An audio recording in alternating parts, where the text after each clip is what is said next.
Yeah, yes, sir.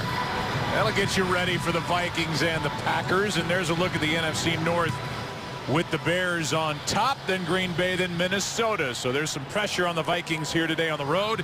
And for more on that, down to Pam Oliver. Well, Joe, down this critical stretch of games, both teams are talking about a sense of urgency, but none more so than the Minnesota Vikings. Talking to defensive end Jared Allen, he says we're relying too much on other teams losing. We've got to make some noise of our own. I wonder if Allen thought this was a must-win kind of game. He said it may not be a must-win game. It sure is a you-better-win game, Joe. Yeah, well, and that's because they're at 6-5, and there are other teams at 6-5, like Tampa Bay and Seattle. Two teams the Vikings lost to earlier in the year. It's 45 degrees here on the 2nd of December. We'll have to save Adrian Peterson for later because the Packers will start with the ball. Randall Cobb from about 5 yards deep in the end zone. Returns it out to the 25. Josh Robinson on the stop, and happy birthday to Aaron Rodgers. Feel like singing this early in the day? Troy is 29 today. Yeah, happy birthday to him, and he's hoping that today is a little better day than last week's game was, where he got rocked around pretty good. You know, that offensive line, as we know, has had some problems here in recent weeks with the injury to right tackle Brian Bulaga. He got hurt in week 9, and they've been trying to reshuffle up front. It hasn't been pretty the last 2 weeks. Quick setup and throw, and Troy, we should see a lot of that today with a lot of three-step drops. Ball comes right out. This one to Finley, good for 5. Yeah, and I think the other thing we're going to see more of is some of the no-huddle that Green Bay over the years with Aaron Rodgers has been so effective using. They want to really pick up the tempo early in this ballgame. Which they do right here, and the handoff is to Green. Alex Green, not much, gets 1.5 yards. Greenway on the stop, and so a 3rd and short coming up for the Packers, who come in 8th best in the NFL at converting on 3rd down at 42%.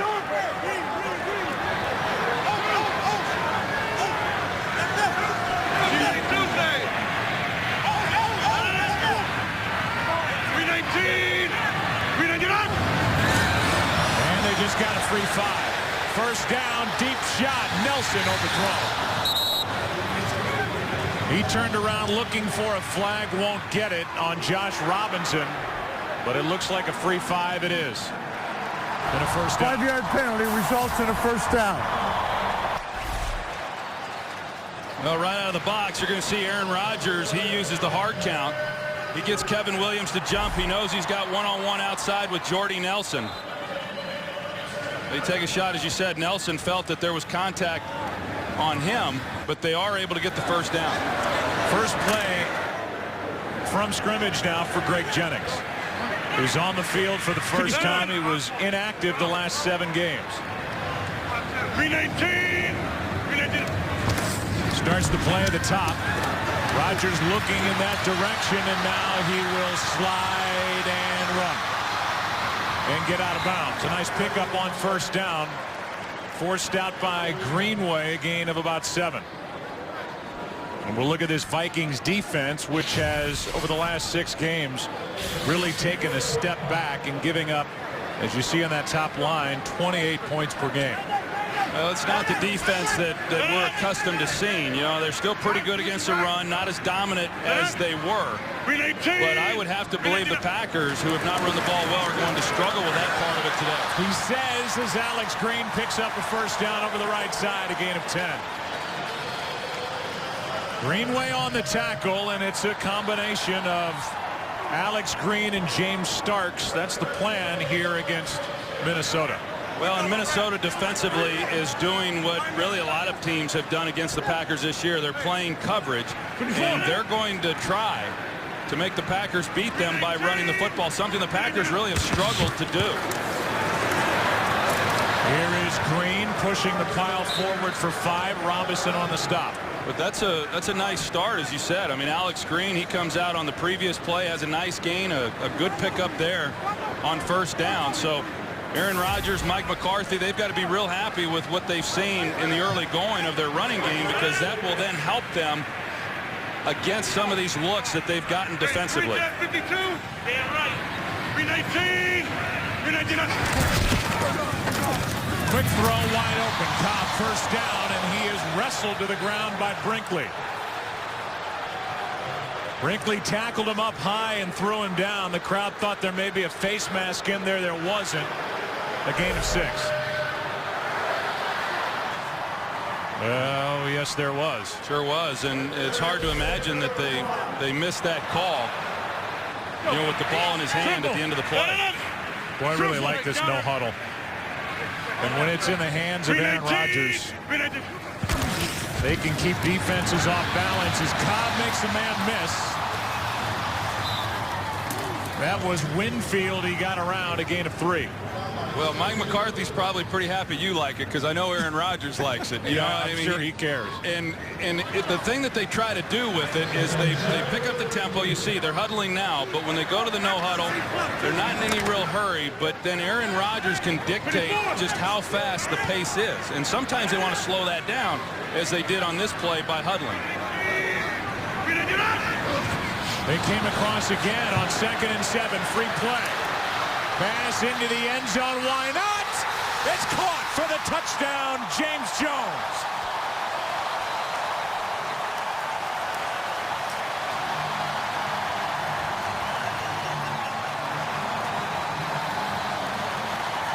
Offside, nose tackle. The penalty is declined. Touchdown. Why not take a shot, no risk? And James Jones has done a lot of this in 2012. Yeah, James Jones, and he's working against A.J. Jefferson, who was actually in a pretty good position. Initially, he got beat. Jones is able to get in behind him, but then he was able to regather himself and get underneath the throw, but he just fails to make a play on the ball. For Rodgers, his 13th touchdown pass of over 20 yards. That one good from 32 yards out. And the Vikings, who won the toss and deferred to the second half, just watch Green Bay go right down the field. James Jones, touchdown catch, number 9. Today's game on Fox is sponsored by Southwest Airlines. Find our fares online only at southwest.com. The Green Bay Packers, who started with an opening drive touchdown last week at the Giants as well, and went downhill from that point on as the Giants took it to Green Bay the rest of the night. But James Jones wasn't even targeted in that game. First touchdown went to Jordy Nelson last week. As Crosby hits it into the back of the end zone, Sherrills takes a knee. Happy birthday to Aaron Rodgers. 7-0 Pack. Is sponsored by Bud Light, the official beer of NFL fans. Here we go.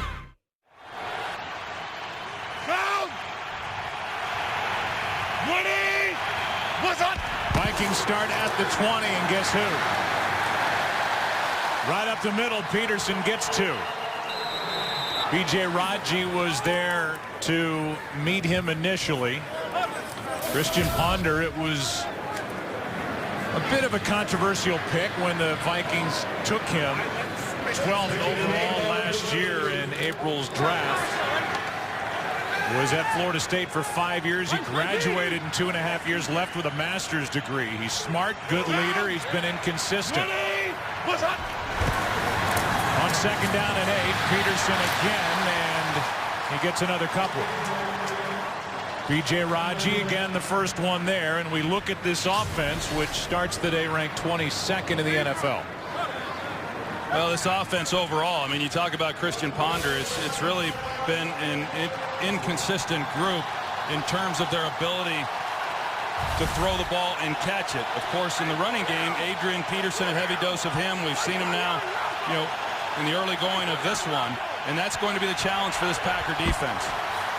Ponder's first throw is almost picked off by Burnett. Trying to force it into Kyle Rudolph, his top target. And it's 3 and out, and that was a poor throw by Ponder. Well, it's a poor decision because there's just nowhere to go with the ball. You see Morgan Burnett is out in front. You got M.D. Jennings, who's also in coverage and trying to fit a ball in between those two. You see Kyle Rudolph, he tries to do the right thing, knowing that Morgan Burnett is out in front of him, and hook it up. But Christian Ponder doesn't read it the same way, and they're fortunate that that ball was just incomplete. Cluey to punt. Line drive punt. A chance for Cobb from inside the 30. Pretty well covered downfield, and the play was initially made by Everson Griffin. 47-yard punt, 10 yards on the return, and Rodgers right back on the field, up 7. Leslie Frazier took over the last 6 games of 2010, went 3-3, then just a 3-13 season a year ago. Got off to a good start, 3-1 this year. In fact, his team had a dominant performance 54. Against San Francisco, which is saying a lot. 54. But it's been pretty spotty over the last month or so, month and a half. Play action from Rodgers, pass caught by Cobb. And with more weapons available to him, thinking about Greg Jennings, as I say that, a gain of 7 to Randall Cobb.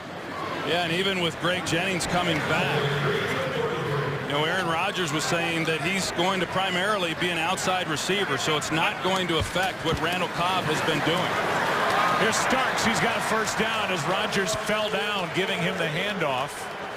A gain of 6, and so far the running game has been getting pretty nice chunks on their first 2 drives. Well, you can tell in talking with Mike McCarthy, the lack of a running game has really been frustrating for him. And that's been going on for a long time. It's been a long time, you know, going back to 2009 since they've had one guy that they could really hang their hat on and rely on to be the workhorse of that running game. Here's John Kuhn. And just no room. Back to the line of scrimmage, that's it. You know, back in 2009, they had Ryan Grant. That's also the last time that they had a 1,000-yard rusher. He rushed for 1,200 yards that season, but you can see 38 games since they last had a 100-yard rusher, and a lot of that is because they've just had to split carries with a number of guys. But if they can get the running game going, it would sure help Aaron Rodgers in not having to constantly throw into coverage. Here's Starks as they set up a screen, and James Starks picks up 9.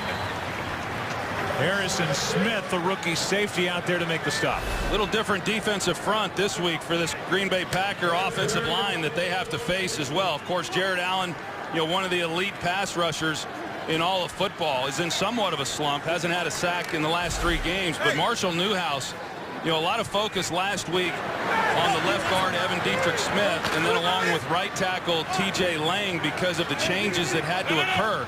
Marshall Newhouse, he struggled some last week also, but does a nice job on that last play. Rodgers keeps it, has a man wide open, and a first down catch by Crabtree. 15 yards to Tom Crabtree, and you don't know where they're going to hit you. Now they get Crabtree involved. Well, and you don't know where Aaron Rodgers is going to be either, which I think is real important. So you move the pocket a little bit, try to take the hits off of him.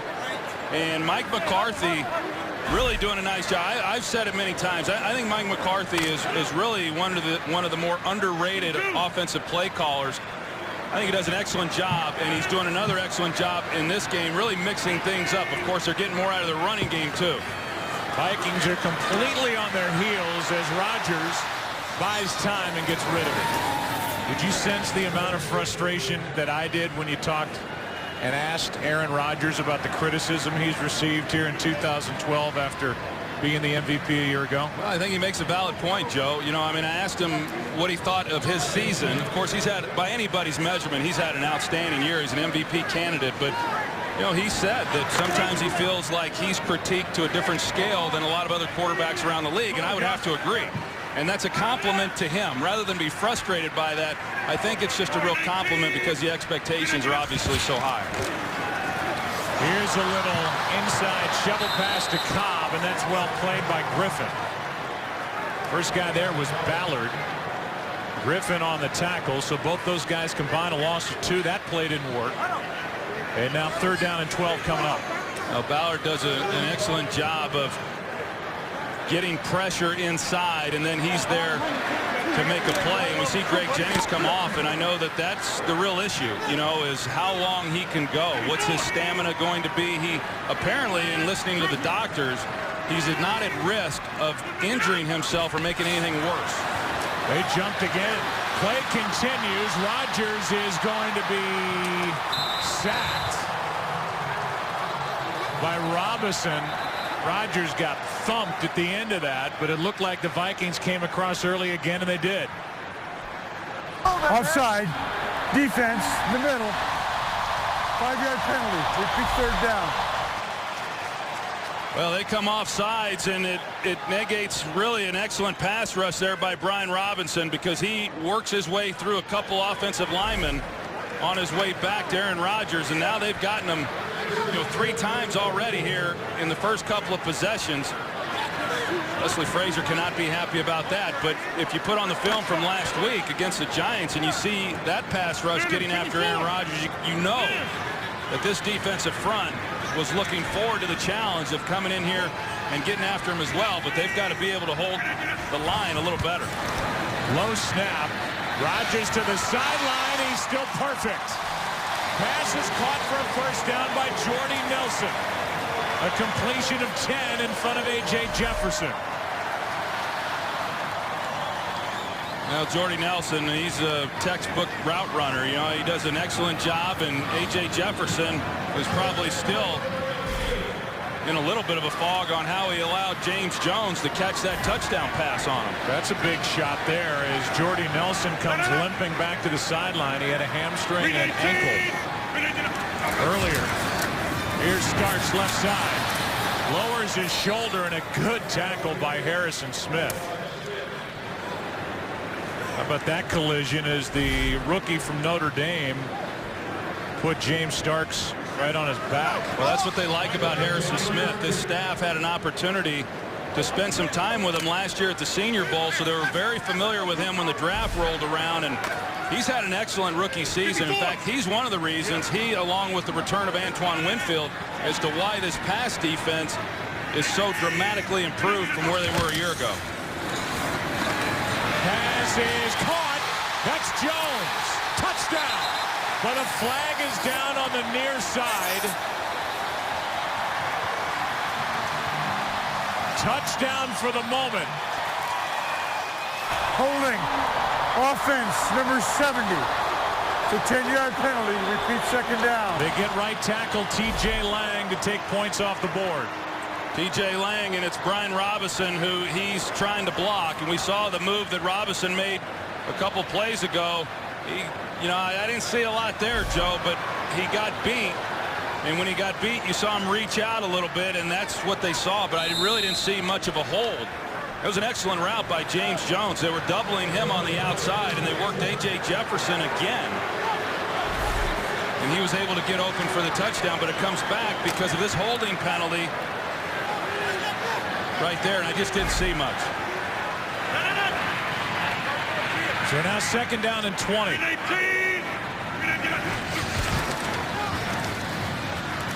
Pass caught by Green. Alex Green spinning initially, and he picks up 12, eventually brought down by A.J. Jefferson. Third down coming up. Well, it's an excellent job by Aaron Rodgers knowing where his outlet is and coming to the check down. Chad Greenway, he slipped on the play. Otherwise, he's able to come up and make a better play, a better stop on that. But this is a big third down for Minnesota. You know, they were not good on third down last week, and that has to improve. 10 of 11 start for Rodgers.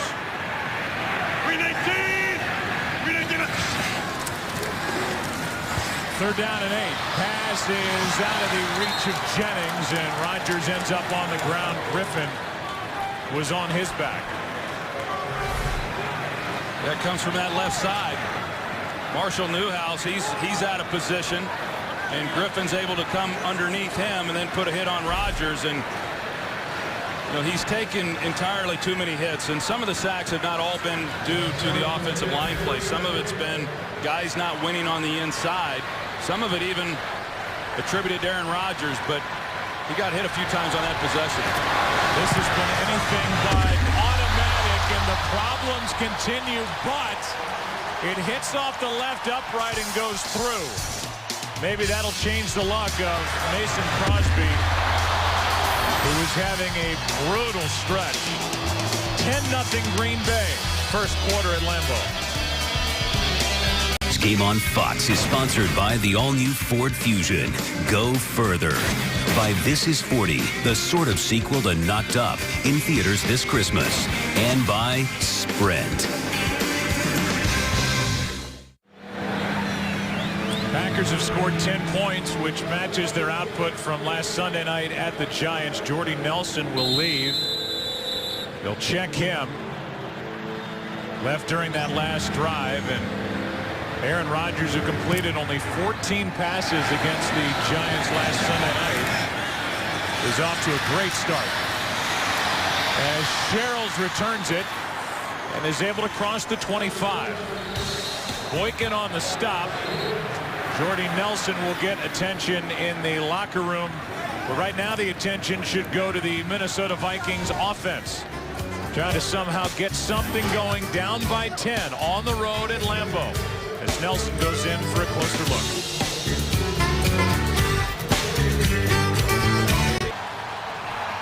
Your opinion, Troy, a little one-sided so far? They need to do something here.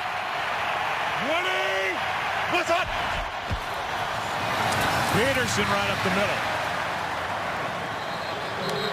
Gain of 4. We saw Nelson leave. Let's check in on the field with Pam Oliver. But Joe, Jordy Nelson came up gimpy after being hit out of bounds earlier. Nelson has a hamstring injury and he's questionable. The Packers won't say right now if it's the same hamstring that caused him to miss 2 games earlier. Back to you. All right, thank you. And so Jordy Nelson will get that looked at. They're already dealing with a hamstring of Clay Matthews again. Hand off to Peterson, a lot of Adrian, and he carries the pile forward about 1.5 yards shy of a first down. Brad Jones, who is making his 6th straight start at inside linebacker, made the stop, and here is the defense for Green Bay. Who stands out to you? I know they missed C.J. Wilson. Yeah, they sure do. And this defense has got to play better than they did last week. I think the focus certainly was, on the struggles offensively, but I saw some awfully poor performances by some players on this defensive unit against the Giants. 20. What's up? On 3rd down and 2, here he is again, and he got the ball on all 3 plays, picks up a first down out to the 45. Let's go to Kurt Menefee for a game break. All right, Seahawks and Bears. Chicago's defense creates a turnover, and the offense turns it into points. Earl Bennett doing it with style, up and over, and into the end zone. 7-0. Bears for the lead right now in the first quarter. Joe, Troy, and Pam. All right, thanks. We'll see them in a couple of weeks against the Green Bay Packers in Chicago. 34 takeaways for that Chicago defense. Leading the league. Here's Peterson again. I mean, it's an unprecedented return from a torn ACL to make opening day. And he hasn't slowed down. He's putting together a career year, which is remarkable. Well, it is unprecedented. It's amazing, what he's been able to do, not only to return and not miss a game, Joe, but to be better than he's ever been. I mean, he's on pace to have a career year, and that's really a testament to how much time he put in to his rehab and get himself prepared for this year. Play action from Ponder, and that's Rudolph on the outside. The tight end picks up a first down. We talked about how this drive, their second possession, because of what had happened by the Packers offensively, that they needed to get things going. They needed to get it going, one, so that they could rest their defense. But, they started off horribly last week in that loss to the Chicago Bears. They got sacked on the first play of the game.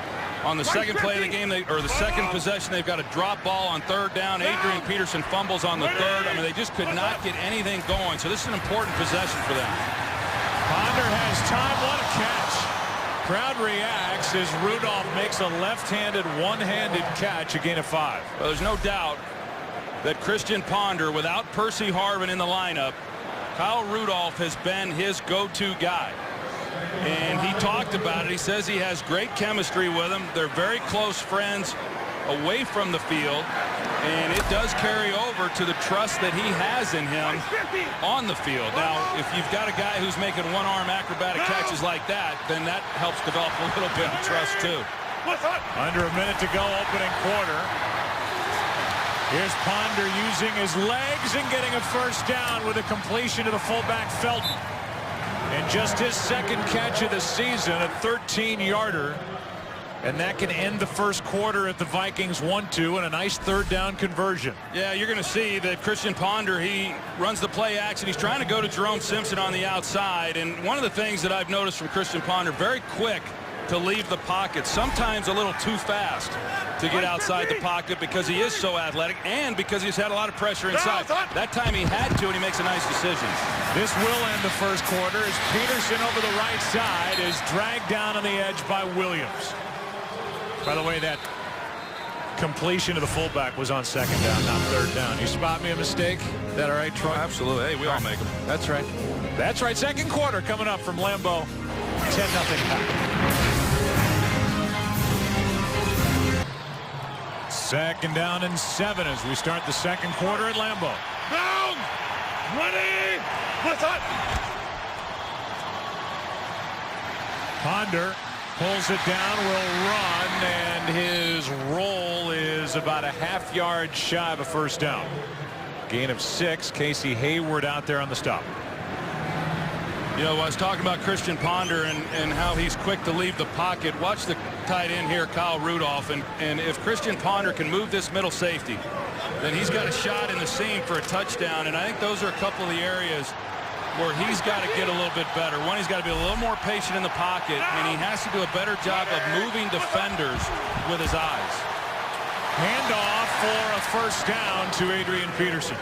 This is a good drive right here by Minnesota, really recognizing what was happening with the success the Packers were having offensively, and down 10 points that, you know, they needed to get it going. And so you start feeding Adrian Peterson, and he's picking up some yardage, and then Christian Ponder's been able to make some plays as well. But this is a good possession here for the Vikings. 10 plays, 5 minutes off the clock, which is important to keep Rodgers on the sideline. Here's Peterson. Little stutter step, and that violent running attack. He gets 9 as he flattened Morgan Burnett. Well, the real key for Green Bay defensively, because as we know, I mean, Adrian Peterson is going to get the ball, and the teams that have success against this guy are guys that are teams that make him start moving laterally as soon as he gets the ball. If he's able to hit it with a head of steam, he's hard to bring to the ground. Those guys inside, Ryan Pickett, B.J. Raji, they've got to be better in the middle. Play action. There is Rudolph on the outside. The catch for a first down. There was more room out there, but the adjustment and the bobble cost him time, and instead of a touchdown, it's a 4-yard gain and a first down inside the 5, inside the 3. You can see the flow that happens here with that play action, and that's what you expect. And that's, of course, they're down here in the red zone, but I really have been surprised as we see Kyle Rudolph, one, just make the catch. Usually the coverage is so good that, they once said a bobble in this league's as good as a drop. Well, it wasn't that time for Rudolph. On first and goal, Ponder dropped it. It bounced right back into his hands. A loss of 5. I couldn't tell if Jerome Felton, the fullback, if the ball hit him as he's coming back to give the ball to Adrian Peterson, or what exactly happened. See, as he comes out, you see Felton 42, and it looked like Christian Ponder, was just not securing the football as well as he should have. That shouldn't happen. He's got to be able to navigate Felton at the fullback position and then execute the handoff to Adrian Peterson. Second and goal. They fake it to Peterson. Pass is caught for the touchdown. And his favorite target, Kyle Rudolph, finds some Viking fans for a Lambeau leap. The rest of this crowd doesn't like it. Well, when Christian Ponder turned that loose, I thought the ball was going to be intercepted. There were a lot of gold helmets around Kyle Rudolph. You know, and he's able to fit it in there, and I just don't know how a Packer's not able to make a play on the ball. It looked like Brad Jones, number 59, was in the best position, but he never turns to locate the football. But you can see how crowded that was. 2 receivers in the same area, 3 defenders, and yet they still completed for a touchdown. It's a 14-play drive. 7 Adrian Peterson runs on the drive, and Kyle Rudolph has his 8th touchdown catch of the year. 6 of them from inside 10 yards. This one good from 7. It's a 3-point game. Today's game is sponsored by Miller Lite. It's not just a good time, it's Miller time. By Jared, the Galleria of Jewelry, with 5 times the selection of ordinary jewelry stores. And by The Hobbit, An Unexpected Journey, in theaters everywhere December 14th. Christian Ponder was 5 for 5 on that touchdown drive. 4 of the catches by Kyle Rudolph, including the 7-yard touchdown flip. And it's a 10-7 game. Here's Cobb from about the goal line. Can't make the 20. Good coverage downfield, and it was Marvin Mitchell who made the tackle. Saturday, the UFC returns to Fox as lightweight champion Benson Henderson puts his title on the line against top contender Nate Diaz, highlighting a full night of epic fights. Coverage of UFC on Fox 5 begins Saturday at 8 Eastern, 5 Pacific, only on Fox. Now, coming into the game, Dom Capers knew that the 3 guys they really had to defend were Adrian Peterson, Kyle Rudolph, and Percy Harvin. Well, Percy Harvin's not playing, inactive once again. And Adrian Peterson had some success, as did Kyle Rudolph. Vikings don't have to defensively worry about Jordy Nelson, as this one in the direction of Jennings is incomplete. Working the sideline on A.J. Jefferson. Let's go for a game break. Here's Kurt Menefee. Well, the 49ers trying to avoid a tie with the Rams. They've got the lead right now. Frank Gore, 1-yard run. Puts them up 7-0 as they start the second quarter. They're in St. Louis. Joe Troy fan. Yeah, and it was in that game when they tied that Alex Smith left with the concussion. Colin Kaepernick, 6 of 7 to start his day in St. Louis, took over. You know the rest. Here is Jennings on the other side. He gets forced out by Robinson. Good for 9. And these fans are happy to have their number 85 back. After missing 7 straight with a lower abdominal tear, he actually had a procedure on November 1st to repair it. Yeah, he missed 7 straight, as you said, and then 8 games total. You know, I mean, this is just his 4th game to play. So they've been pretty much without him all season long, and they get him back, which is great. And then they lose Jordy Nelson. So this Packer team, whether it's offensively or defensively, has, you know, kind of had to shuffle things around each week because of the injuries. Here's Kuhn on 3rd down and 1, and he didn't get it. It's 4th down as he picked up just half a yard. Jared Allen, who's known for rushing the quarterback, made the stop. It's 4th down and a punt coming from the Packers. Yeah, he squeezes it hard. I mean, he collapses on the outside, and he's the one who's then able to stop Kuhn. And, you know, defensively, that's just an outstanding job on their part in giving up scores on the first 2 possessions. Their own offense goes down and picks up a touchdown, and to force a 3-and-out. That's a nice job. Sherrill's waiting for the punt from Mastay, who hits a good one. Good hang time, and Sherrill's from outside the 30. Penalty flag is down, and Sherrill's is down at the 46. 15-yard return after a 44-yard punt. Yeah, we'll see who the penalty's on, but if it's against the Vikings, boy, that's going to hurt them because they had just gotten themselves in great field position to start this drive. Usually is against the return team. Ed Hockley give the call. Well, the punt was in the air. The illegal block in the back by the receiving team, number 34. That's a 10-yard penalty that's enforced from where the punt was caught. Minnesota will keep the ball after enforcement of the foul. 1st down. It's against Andrew Sendejo for that. Into the back of Jarrett Bush. And that great field position is gone for the Vikings, who trail by 3. Little imbalanced with the inactives, especially as far as firepower is concerned. Their top receiver for the Vikings is out, but look at the list for Green Bay, including Woodson and Clay Matthews and Shields. Here's Peterson, left side. Not a ton of room, but he makes the most of it. Picks up 4. And that's not even including, Troy, that Cedric Benson now is lost for the rest of the year. Desmond Bishop hasn't played at all this year. Bulaga's on IR. DJ Smith, Nick Perry, Brandon Sane, one of the running backs. It's been a long year injury-wise for the Packers. Yes, and the loss of Clay Matthews clearly helps the Minnesota Vikings in terms of being able to protect better, not having to worry about the pass rush, but also in what they want to do in the running game. They want to run it more to the left side as they did on that first down play, because that's normally where Clay Matthews would be. Peterson started to the left side, then comes down the line of scrimmage and over the right side gains 2. We're a 3rd down coming up, manageable 3rd down for Christian Ponder. Yeah, Adrian Peterson talked a little bit about it and said that, you know, he is most comfortable going to his right. But because of Clay Matthews not being in the lineup, Bill Musgrave, offensive coordinator, they've talked about, hey, we want to run it to the left side and try to take advantage of a guy who we all know is a great pass rusher, but he's also an excellent run defender, that being Clay Matthews. Packers bring a blitz. Pass is incomplete, no flag. Aroma Shadu out on the edge, defended by Devon House.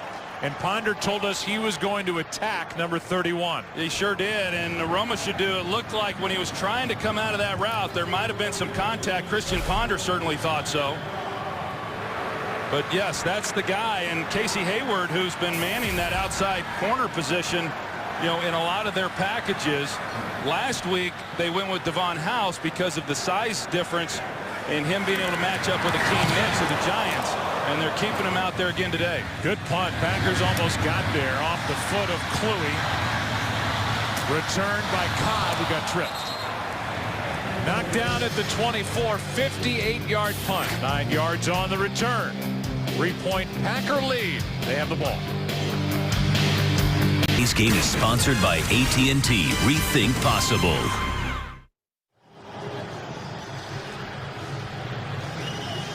Packers with a football. They'll start this drive at their own 24. So far, Aaron Rodgers has thrown to 8 different receivers.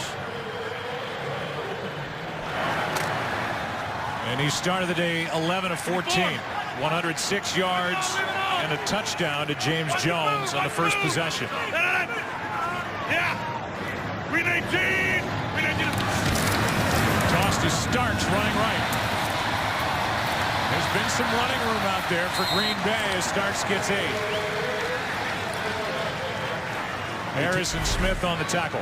You see the safeties here. That's the look that the Packers have been getting here for the last several weeks, and this is what you have to then be able to do. You've either got to be able to run the football against those looks, or your inside receivers, whether that's Randall Cobb in the slot or Jermichael Finley at tight end, those guys then have to win within the passing game. But the best way to beat it, and the numbers are advantageous for an offense to be able to run the ball against those looks, and the Packers have had success today doing that.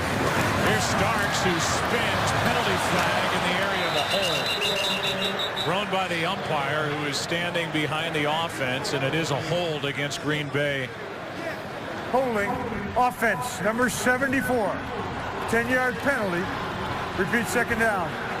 So they get Marshall Newhouse, who had a rough day back in 2009 as Allen got him for 4.5 sacks in a game. And this time he's holding Griffin. Yeah, Griffin, he's been noticed already in this game and some of the pressures that he's been able to get. Marshall Newhouse, of course, the left tackle, and the shuffling of that offensive line. You knew some changes were going to have to occur if they lost a tackle, which they did in Brian Bulaga, because their 6th offensive lineman, Evan Dietrich Smith, was a backup center and guard. So the one injury at right tackle affected 2 positions. That may be the 4th time it is. Rodgers wants to air it out. How up for grabs and to the turf, but it looks like it's the fourth offside. Now flag from the secondary. Trying to force it into Cobb, and it could be 2 fouls against Minnesota.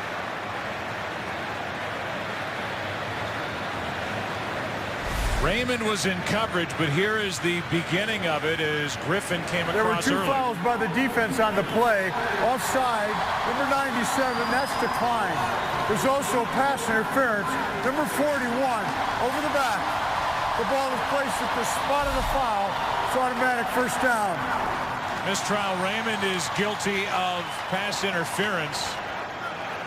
He wants an explanation. Didn't look like a ton there, but he may have gotten there just a bit early, and it's an 18-yard penalty against number 41. They got there a little too soon. Mistrial Raymond, who began the year as the starter, played the first few games and then was injured. As you see the contact that was made, and then they came with Jamarcus Sanford, and they've been rotating those guys for the last couple of weeks. But in today's game, Leslie Frazier was saying that Raymond would get a bulk of the playing time because he's better in pass coverage than Sanford is, but they got him for contact before the ball arrived. By the way, that was a bad spot as Cobb carries it. That penalty against Raymond was at the 41, and this crew made a mistake, marked it at the 45, and now that 5-yard carry by Cobb takes it to midfield.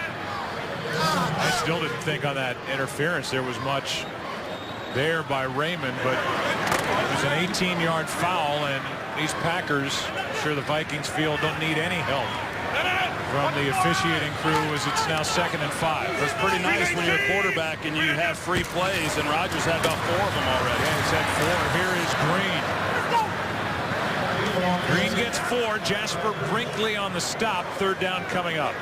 You know, thinking back to last week's game against the Giants and the number of hits, as we talked about the offensive line and 5 sacks and the frustration of Aaron Rodgers, no one was more upset about that than Mike McCarthy. I mean, he really prides himself on, as a play caller and a game planner, of protecting Aaron Rodgers. I mean, some play callers, you'd say, hey, they don't put as much emphasis on that. That's not the case with Mike McCarthy. He does not like to see number 12 on the ground at the end of a play. Look at this. Rodgers shucks the tackler and now throws incomplete. Downfield for Finley. It was a good throw by Rodgers. There was pressure by Jared Allen, and Jermichael Finley may have missed on a catch. He has had a lot of drops. That's Jared Allen. You know, comes with the speed rush. We've seen him come underneath a couple of times on Newhouse because of his angle. He's not able to get Rodgers to the ground. Just simply man-to-man coverage. No help on anyone. Everyone's locked up one-on-one, and nobody was really able to shake free. End over end punt and a fair catch by Sherrills. So the Vikings defense makes a play on 3rd down. 38-yard punt. Vikes have it down 3. That's TJ Lang with his shoe off, his sock off, and moving the foot around. They can't lose anybody up front. Got kicked in the back of the calf or the ankle on that last play. They are awfully thin on the offensive line. Here is Ponder rolling right. Now cuts upfield and has room to run. He dives forward.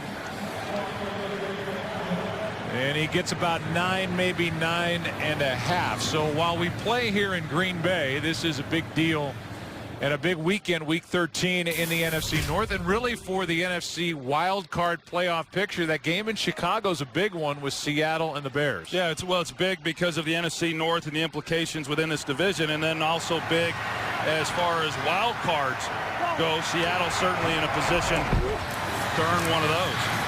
Handoff is to Peterson. And Adrian Peterson got nothing. Morgan Burnett, A.J. Hawk in there to make the stop. So there's the wild card picture with Green Bay and Seattle leading the way. Minnesota at 6-5. They lost earlier this year to both Tampa Bay and Seattle. Seattle at last check was trailing in Chicago, and they are, with under 4 to go in the first half at Soldier Field. It seems like Washington and Dallas still alive. First down for Adrian Peterson down the sideline. Adrian Peterson is inside the 20 and gonna score. Touchdown, Peterson. Vikings take the lead. 82 yards for the game's best back. I'm not sure it should have been more than about a 5 or 10-yard gain on the play. I mean, an excellent back, clearly. But you're going to see some awfully poor tackling and poor play by this Green Bay Packer defense. Morgan Burnett, who missed a number of tackles last week. M.D. Jennings, the safety play was not very good in that game against the Giants, and it was not good on this play either. Just entirely too many missed tackles. Now, Adrian Peterson is a tough man to get to the ground. But you had the sideline, as you see Adrian Peterson checking himself out on the big screen. See if anybody's bearing down on him. But another big play by Minnesota. I mean, they do not get a lot of big plays in their passing game, but they do get a lot of big plays in their running game, and that's because of Adrian Peterson.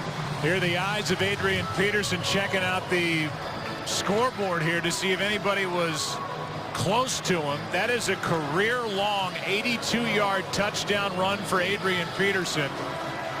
I mean, you talk about balance, strength, a violent runner, and you know he's going to get the ball. I don't think there's anybody better in the game or has been anybody better in the game in the last 5-10 years at beating an 8-man front from the running back position.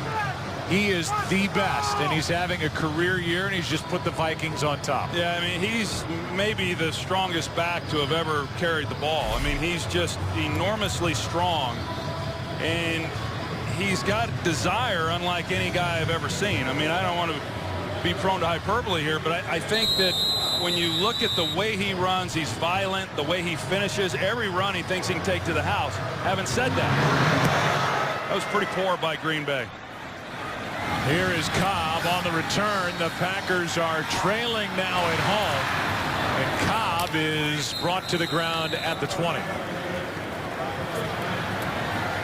So now Aaron Rodgers, who had the incompletion on a 3rd down and 1 play, and shortly thereafter he watched Adrian Peterson take it 82 yards. Now you've got Don Barclay at tackle. He's at right tackle, the rookie, a college free agent from West Virginia, and what was an already thin offensive line with regard to the backups because of the injuries.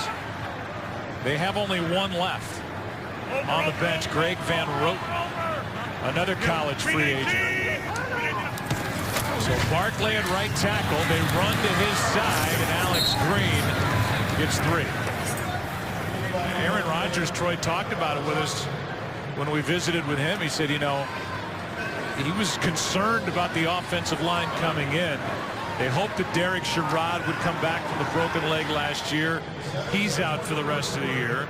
They lose Bulaga to a dislocated hip in week 9. They were checking the low left leg of TJ Lang moments ago. I mean, when your franchise wears number 12 and you're having trouble protecting him and keeping him off the ground, that's a big deal. 2nd and 7. Here's Green left side. 3rd down coming up. It's a huge deal, and it's not really all that uncommon when you look around the league. You know, I mean, a lot of offensive lines are having some problems with some injuries. The name you mentioned there, Joe, Derek Sherrod, is the guy who, you know, really kind of threw this whole thing into somewhat of a quandary coming into the season. I mean, I don't know that he would have been the starter. Certainly when he was drafted in the 1st round to be the starter, but in all likelihood, Newhouse was going to be the guy, but at least he would have been in the rotation. But yeah, now Barkley having to come in for the injured Lang. Penalty flag on the play. It's picked off by Allen. Jared Allen on the return, and the Vikings have taken it away from the Packers. There's a flag down, but it looked like a hold against Green Bay, and Minnesota will take over, leading by 4. We'll get the call. I think they got There were Barkley. fouls by both teams on the play. Holding, offense number 67, personal foul, roughing the passer, defense number 93. The foul is offset. Replay, third down. So that eliminates the interception because of what Kevin Williams did right there. I guess, unless there's more to come. It was Griffin who hit him, not 93. They got Barkley for the hold, and that's what they called Everson Griffin on that hit. You got to be kidding me. I mean, that's a poor call, and Ed Hockley makes the call. I mean, he's the one who's protecting the quarterback and watching the quarterback, I should say. And, you know, Barkley, he turns Robinson loose and or gets the hold on Robinson, and then the deflected pass. Jared Allen makes a heck of a play, but I do not agree with the penalty on Griffin whatsoever. False start, offense, number 88. 5-yard penalty. It's third down. So let's go back. It was this hit after the interception, and it was Griffin. That's awful. I mean, what, you're That's supposed to awful. just let him come in, and obviously the alert is out because of what Jared Allen did to Lance Lewis after a Winfield interception last week. But you said it, you didn't agree, neither do I, and it's a big turn of events. Now another chance for Aaron Rodgers, who's in trouble and finds John Kuhn. Depends on the spot, and they have spotted it inches shy of the 30.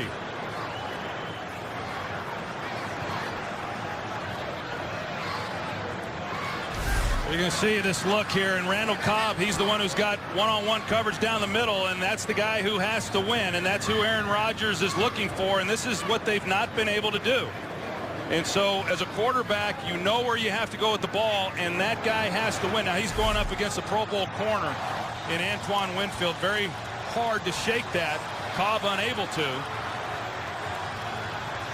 Mike McCarthy is thinking about it, but is going to send Mastay, the punter, on at 4th and inches. Yeah, I just don't think there's any way that he can take that chance, and it was awfully close. It was close when Kuhn was eventually touched. Obviously on the catch he was short of the 30. But then by the time he made that second move and was touched, he was close to crossing the 30-yard line, or at least getting to it, breaking the plane of it. Well, Mike McCarthy got a gift already on that possession by not having the Vikings inside the 20-yard line with the football. So a punt here, a pretty good thing for the Packers. McCarthy could have challenged that spot. He doesn't. And the return by Sherrills. Well played by DJ Williams downfield, just a 2-yard return. All new episodes on Tuesday night, a fun night on Fox. New episodes of Raising Hope, Ben and Kate, New Girl, and The Mindy Project. That starts Tuesday at 8 Eastern, 7 Central, here on Fox. Adrian Peterson starts this drive on the sideline after his 82-yard touchdown run. And Dom Capers, well, I don't know if he's the happiest guy in the stadium. I bet those 11 guys in gold helmets are even happier than he is. Ready? Look up! Here's Toby Gerhart. Nowhere to go. A gain of 2. That's it. Desmond Moses out there on the edge to make the stop. You know, we had the chance to visit with offensive coordinator Bill Musgrave yesterday, and you could kind of hear, I don't know, the resignation in his voice and some of the frustration that he's had to deal with, you know, with the lack of their big plays in the passing game or their consistency. Started off the year very well. It has been a struggle here over the last 4 or 5 games. From out of the shotgun, Ponder anxious to run. Pickett makes the play, a gain of 3. And really, a lot of times, Joe, just not a lot there. I know the Vikings fans at home that watch the games and watch this team every week wonder, hey, what's happening with Christian Ponder, you know, and sometimes, as I said, he can do things a little bit better, but he's a talented guy, and watching it, sometimes you wonder where he should throw the ball because there's just nowhere to really go. 2 minutes left, first half at Lambeau. First quarter pretty much dominated by Green Bay. Second quarter all Minnesota. They lead by 4, have a 3rd and 5, 2 minutes left.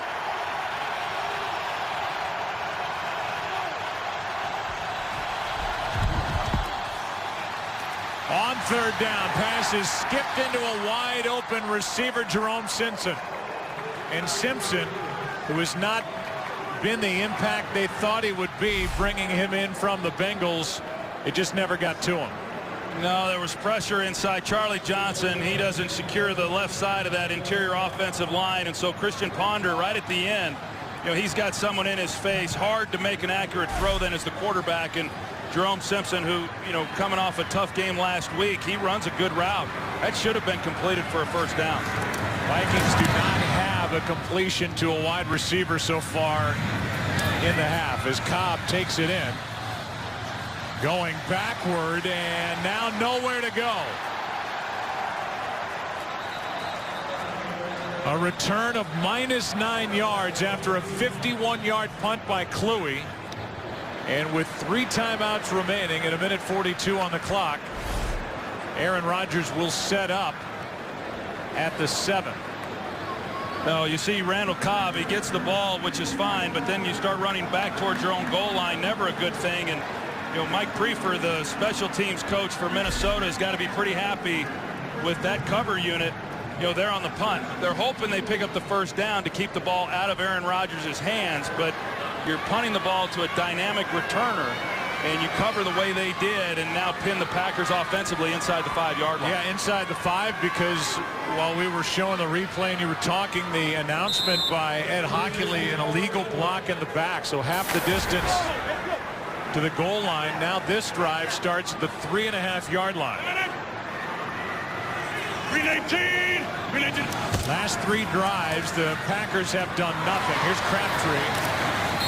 Greenway on his back. And a gain of 5.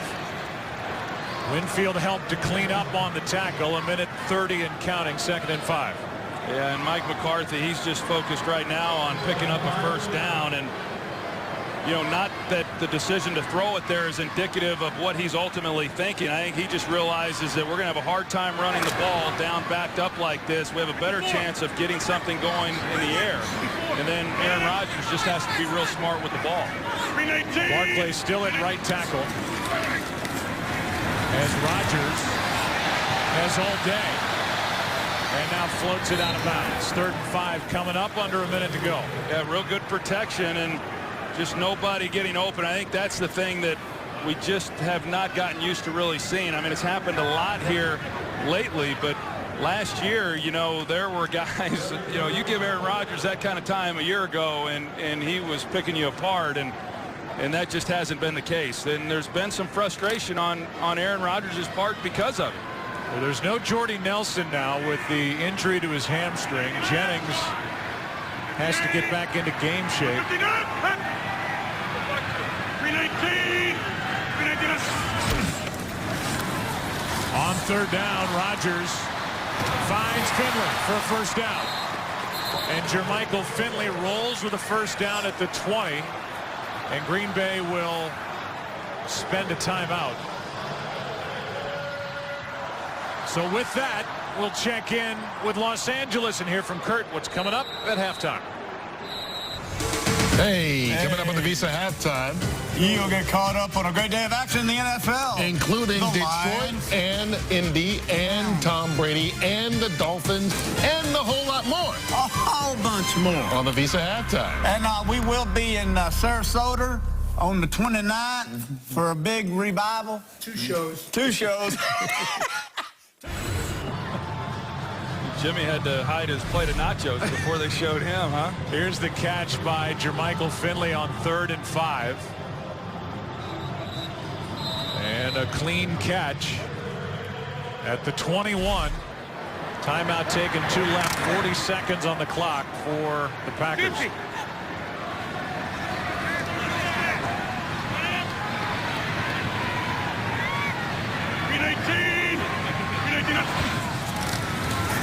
Down by 4.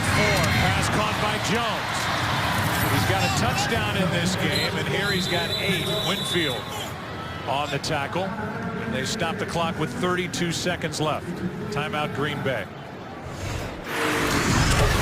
We look at pressure on Aaron Rodgers. With that offensive line, he has been sacked 8 times, hit 12 times over the last 2 weeks. And that hit right there avoided a deflected interception.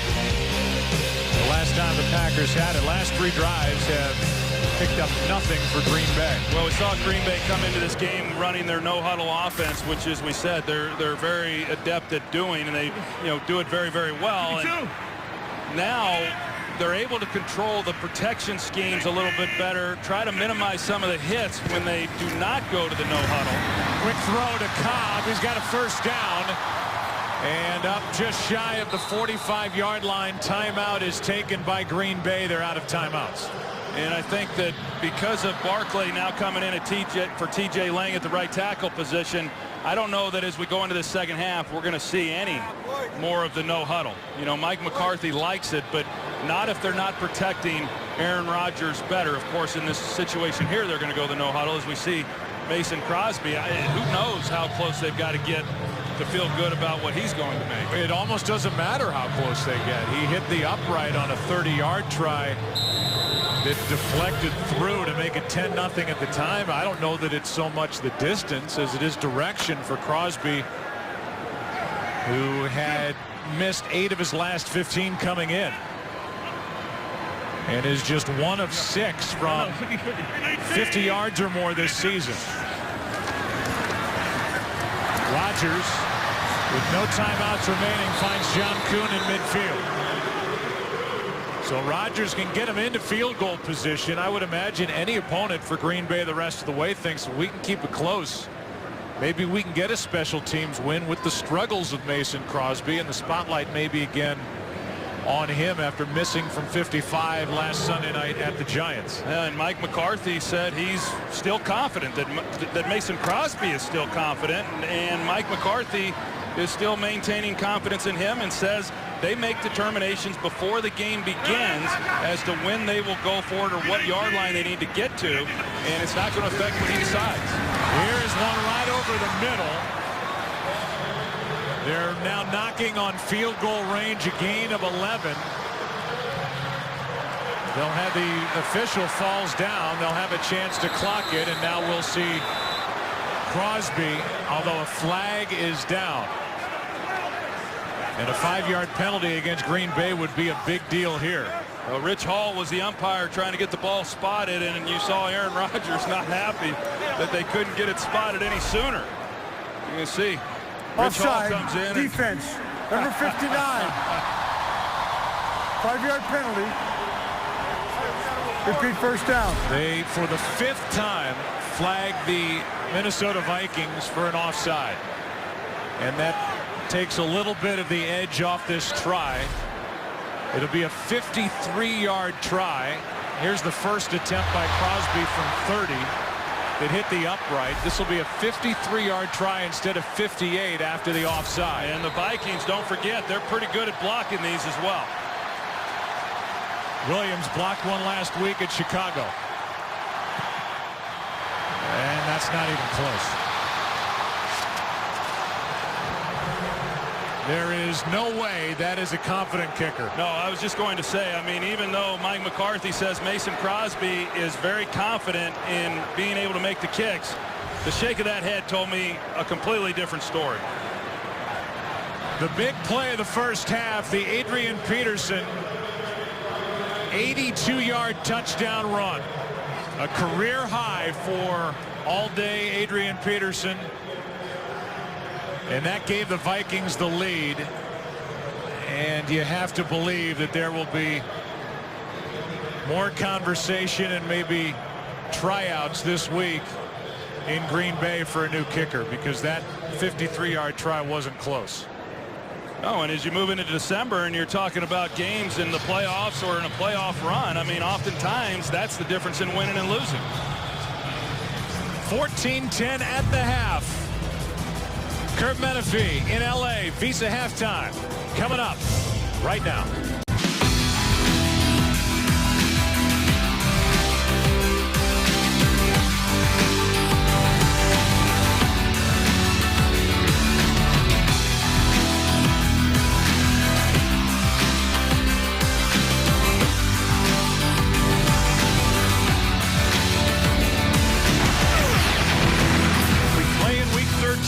around the NFL. Big implications with the result of this game. You can follow your favorite team all season long. Just go to itunes.com/NFL.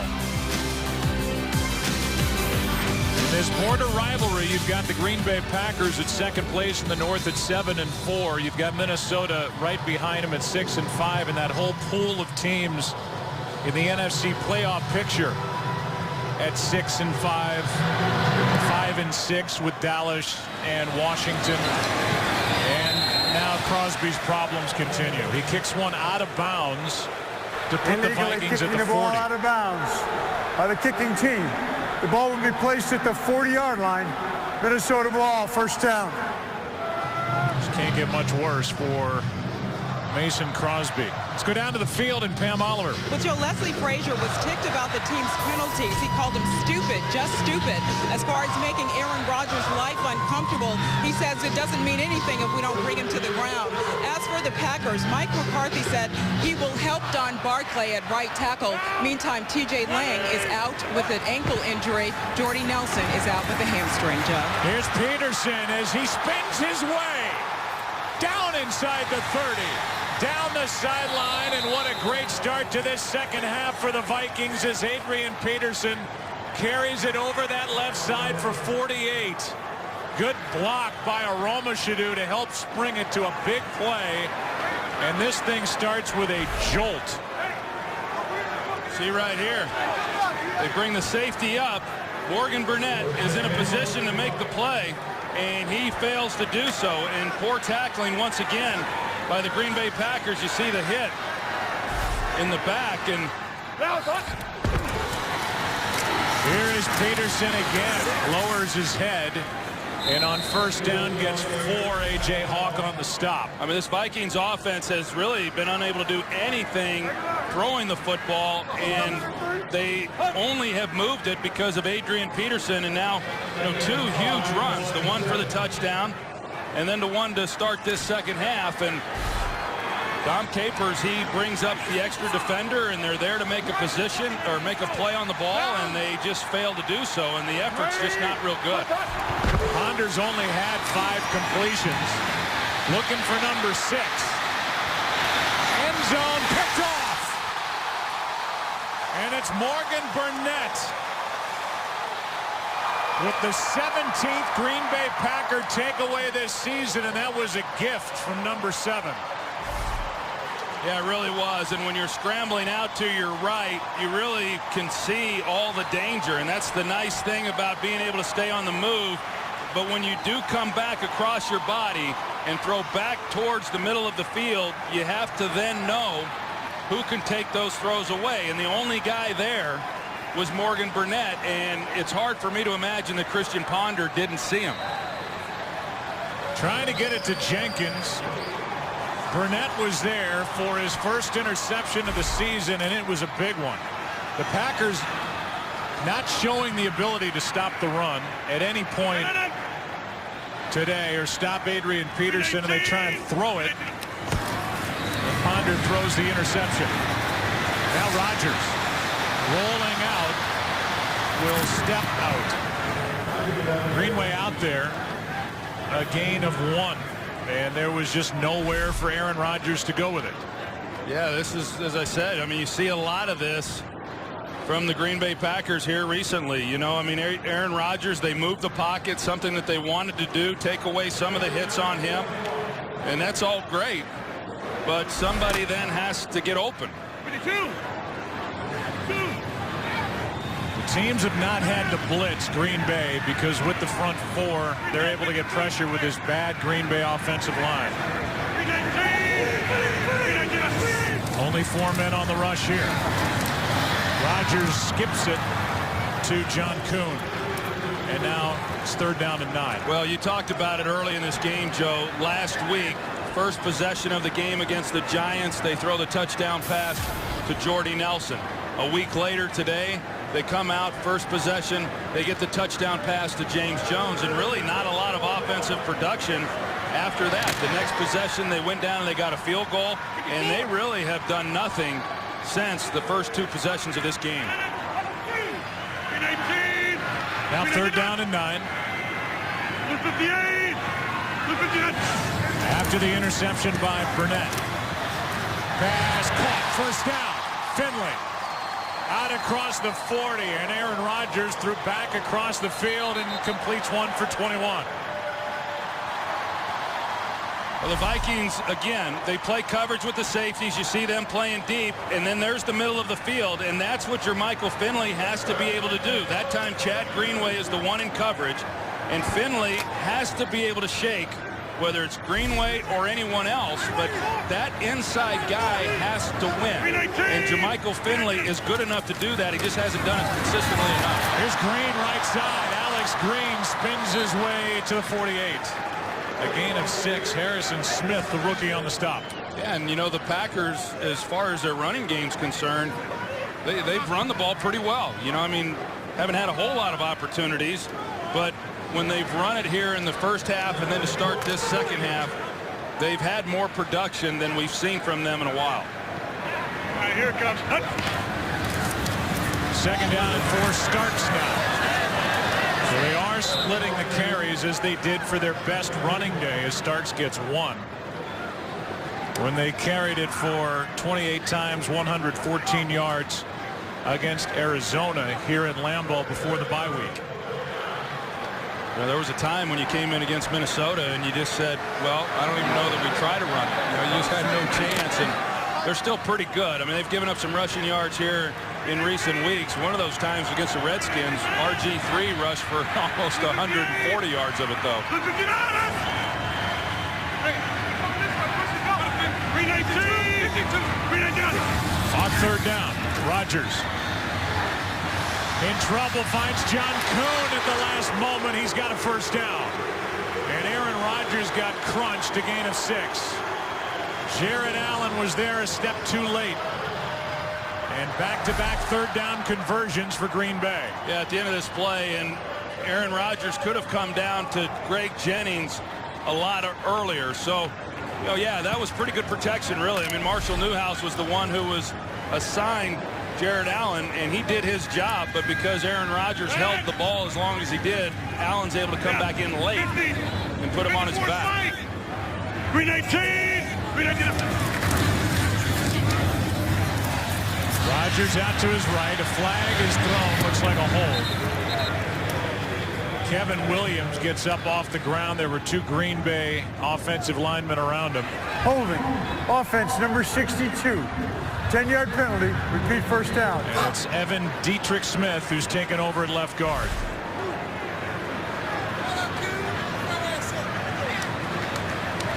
You see, he just gets out of position. You know, so many times these holds is guys just don't move their feet well enough, and there's a lot of bodies in there in the middle, so he can work off of the center, Jeff Saturday, and then he's got Newhouse to his left side, but he gets beat right away, and that's generally when guys immediately go to grabbing. 4th time today, Green Bay's been called for a hold. It's 1st and 20. Here's John Kuhn. Up to the 49, a gain of 5. Jasper Brinkley on the stop.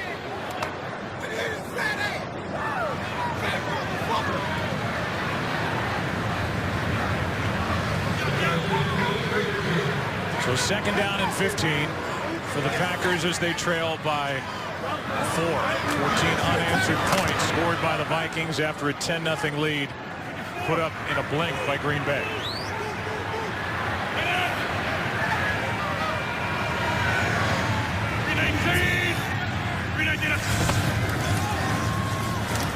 Pass caught. That's Jennings. First down. And his best catch of the day.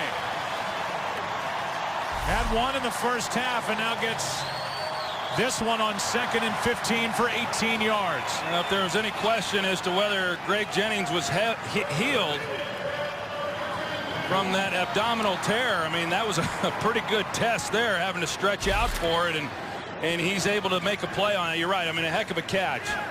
24. 319. 3 guys in the backfield tossed as Starks running left. Harrison Smith on the stop, a gain of 4. Yeah, so now the Packers are starting to get something going again, and try to get into some type of rhythm. Even though the passing game has kind of been hard to come by. It's continued here in this second half with Aaron Rodgers, having time and not having anywhere to go really with the football. They like seeing, the best part about this drive for the Packers is seeing Adrian Peterson over there on the bench. Here's Starks. Brinkley on the stop. A loss of 1. Let's go. So now it's 3rd down, and keep in the back of your mind that they don't know what to expect with Mason Crosby. I'm not going to say it's 4-down territory, but it's definitely a possibility. Well, I'm almost of the mind to say we do know what to expect. I mean, it's that last, and then, to come out to start this second half and then kick it out of bounds. Unbelievable.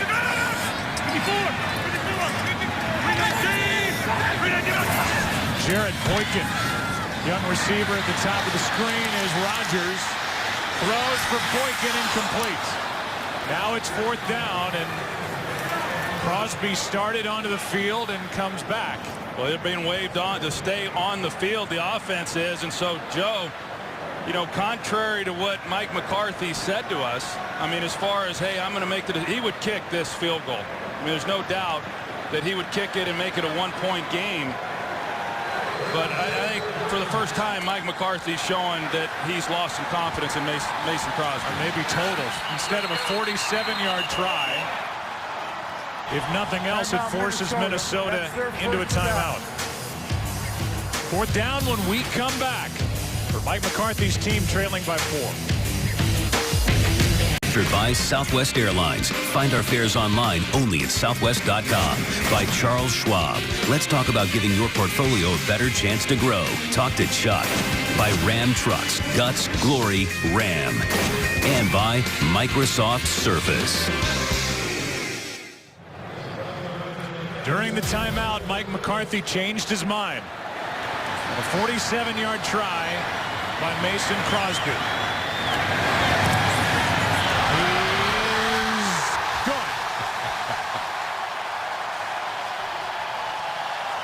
It started to tail just a little.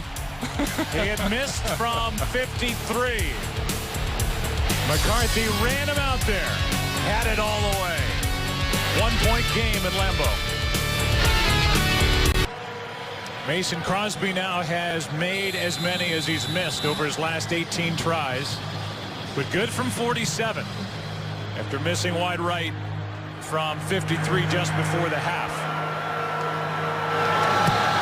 He kicks it away, and on the return, it's Sherrills backing out of the back of the end zone. So the Vikings were rolling until this interception from Christian Ponder into the hands of Morgan Burnett. It led to 3, and now a 1-point game. Adrian Peterson has 178 yards rushing. 6th straight 100-plus yard game, a Vikings record.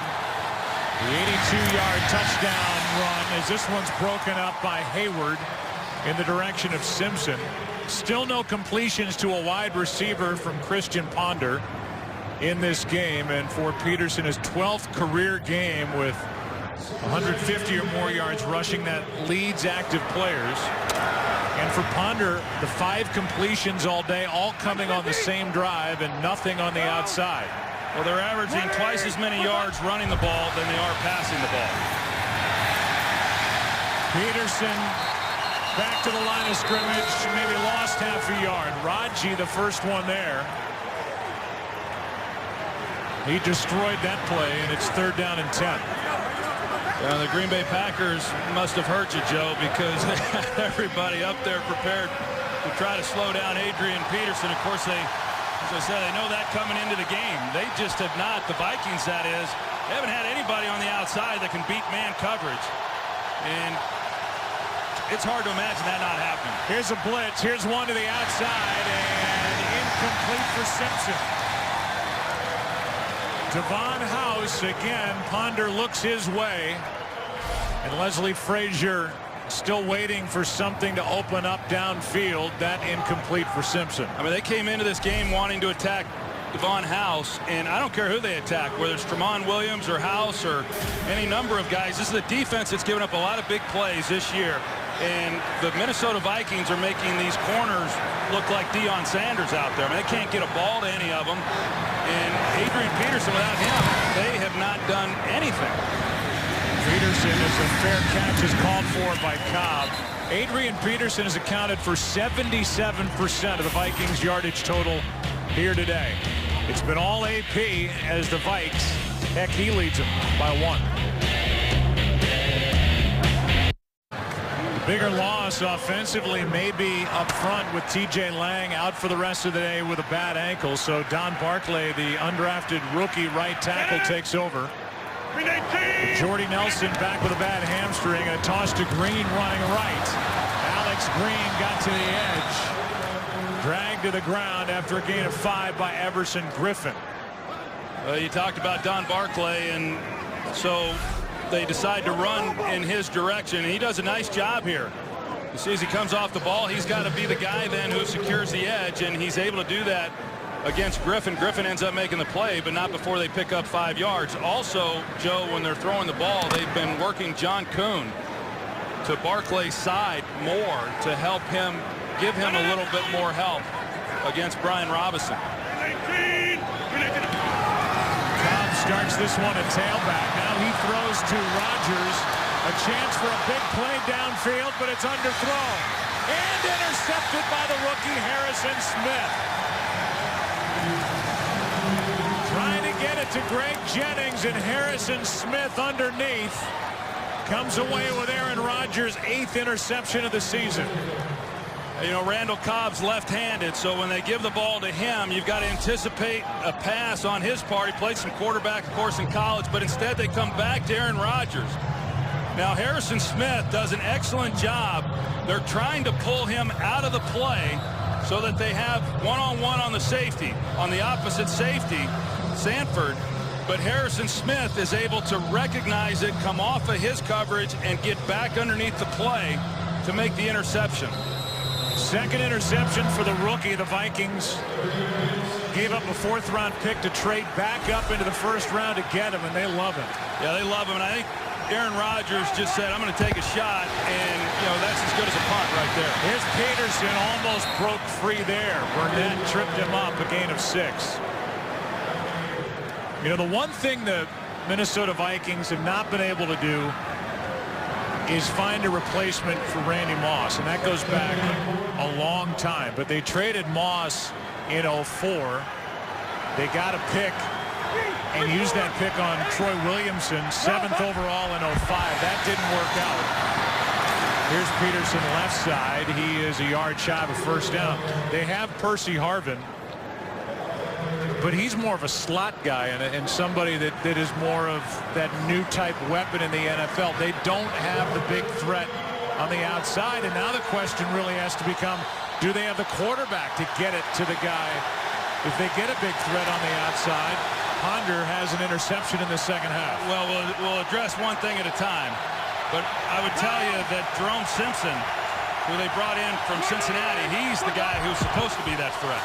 Has not been a threat yet. Here's Peterson, and he is stuffed at the 15-yard line, and a good job by this defensive front as Mike Daniels made the play. It's 4th down. I mean, look at all these people. I mean, there's 10 guys up there within 5 yards of the ball. Morgan Burnett, the only one playing deep, and after getting 6 yards on 1st down, the Green Bay Packers are able to hold and force a punt, and another 3-and-out for this Minnesota offense. And I mean, you talk about Dom Capers, and defensively, this is going to be another game where statistically it's going to look very good. When they face great quarterbacks, Drew Brees, Eli Manning, they have really struggled. Almost blocked by House. Cobb stays away, and the Packers will have their best starting field position of the day at their own 49. Devon House came close. Almost blocked it right off the foot of Chris Kluwe. Packers have it, their own 49, down by 1. Bill Musgrave, the offensive coordinator of the Vikings, wanted his quarterback, Christian Ponder, to complete passes at 70% today. He's in the 40s so far as Alex Green over the right side gets 11, and the running attack by the Green Bay Packers for the most part has been pretty effective and impressive for the way their season has gone to this point. Yeah, and I've been surprised by that, to be honest, Joe. One, because of the problems Green Bay has had running the ball, but you know, even though the Vikings aren't defensively what they were in run defense, you know, they're still 7th in the league in terms of yard per carry average, but the Packers have had success, as you said. Now Green trying to get on a roll. Picks up 7. Let's go for a game break. Here's Kurt Menefee. Well, the Bears trying to stay ahead of the Packers, taking on Seattle. Matt Forte slides into the end zone. They had to review it, but it was called a touchdown, 12-yard score. Pushed them up top by 4. 14-10 in the third quarter. Joe, Troy, and Pam. So you've got that important game going on in the NFC North. Green Bay and Chicago get together in 2 weeks. 50. Green Bay ends the season at Minnesota. Green 18. Green 18. Second down and 3. Play action from Aaron Rodgers. Pulls it back, now finds a wide open Greg Jennings for a first down. You can call ** NFL to download NFL Mobile now and get coverage of every NFL game.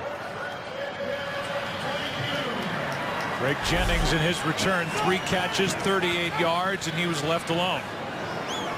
Yeah, you saw Aaron Rodgers. He does a good job of moving defenders and opening Greg Jennings up. And Leave it on. Barkley, of course, he's the focal point right now with the injury to T.J. Lang. They've been running to his side. Starks. Touchdown.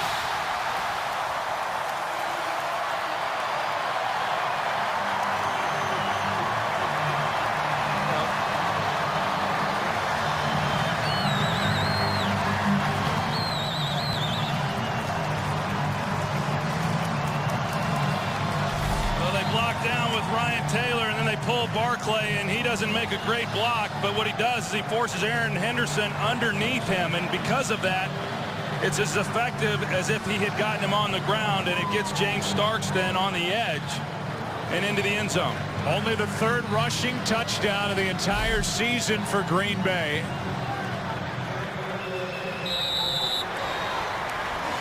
And it had been 6+ games for the Packers since their last rushing touchdown, as Crosby makes it a 6-point game. So the running game has been most impressive today for Green Bay, and now you look at the wild card chase. Green Bay on top. In the wild card chase, then Seattle, and Seattle, as we just saw from Kurt, they are trailing now at Chicago. So all those teams below that line are still very much alive in the NFC. Well, very much alive, and you know, hey, we're in the month of December now, and this is when you got to make that push if you're going to get into the playoffs. And you know, it sure seems to everybody, including myself, that one of the wild card spots is going to come out of this division in the North, and you know, whoever doesn't win it then gets in it. And there's a lot of good teams that are fighting for that last wild card spot. Yeah, and that includes even teams that are under 500 going into this week 13. Teams like Washington, teams like Dallas. Dallas has a game tonight at home against Philadelphia. Washington takes on the Giants on Monday night.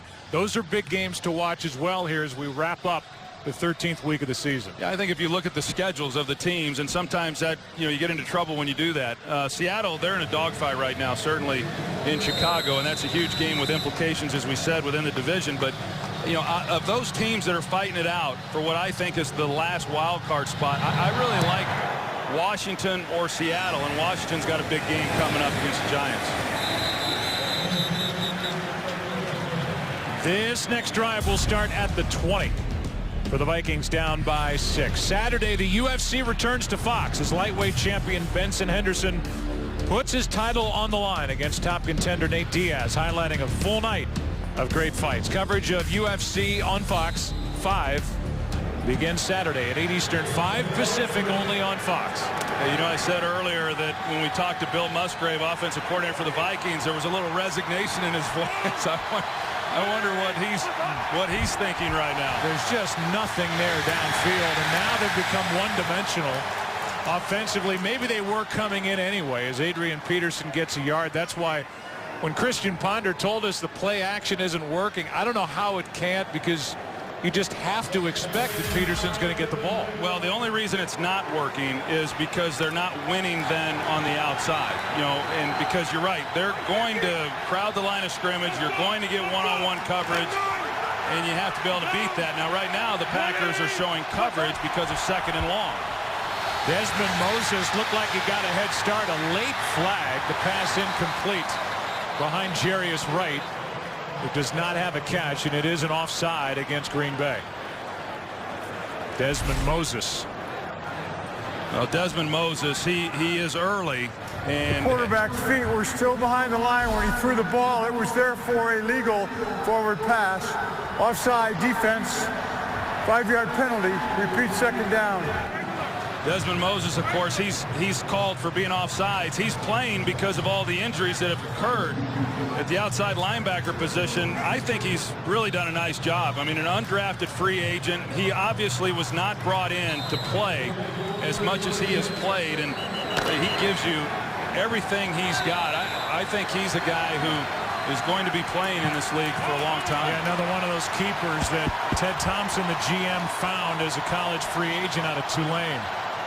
You know, but to go back to your point, Joe, you know, Percy Harvin, you say, hey, he's more of a slot guy, and he really is. I mean, he's been having to play out of position. Last year, you know, he led the team in receptions. He led the team in yards as well as touchdowns. And, you know, we talked about Jerome Simpson as far as why he was brought in here. He's less than healthy.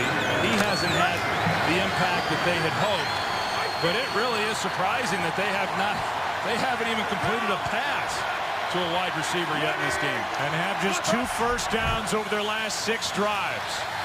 Ponder buys time. Downfield.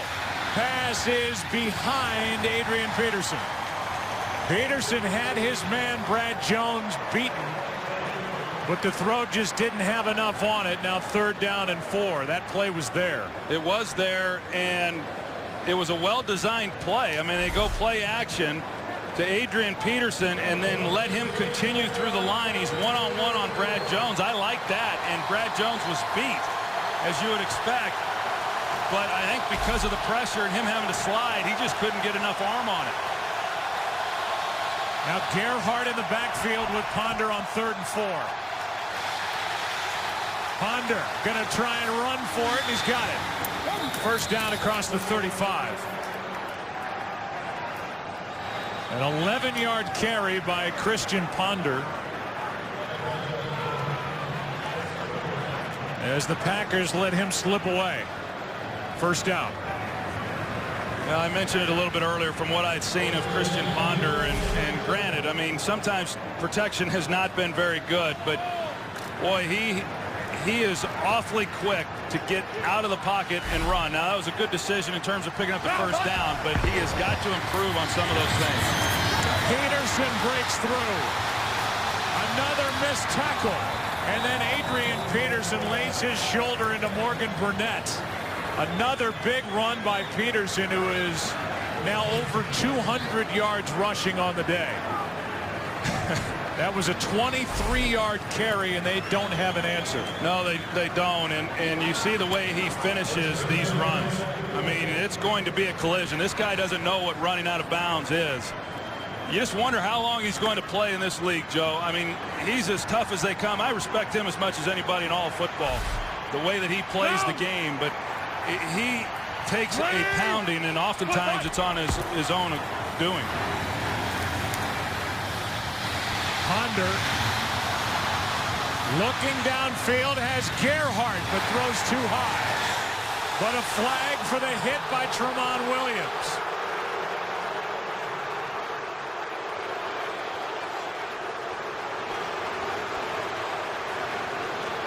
The officials are going to get together and talk about that late flag for the hit right here. Well, that's a good flag. I mean, he comes in helmet to helmet.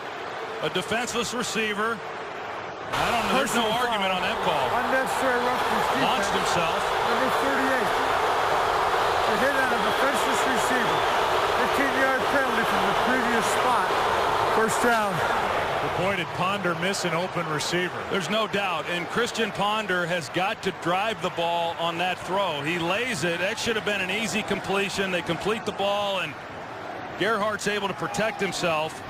Instead, the throw's high, and he gets laid out because of it. McCarthy is going nuts down on the sideline. He is losing it to one of the officials as they showed that hit on the scoreboard. He's saying he hit him in the shoulder, but you called it right before the hit to the shoulder. It was a head-to-head hit on a defenseless receiver, and a good call. Crowd clearly doesn't like it. Play action from Minnesota.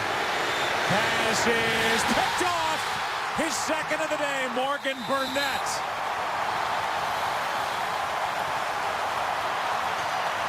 And McCarthy's not mad anymore.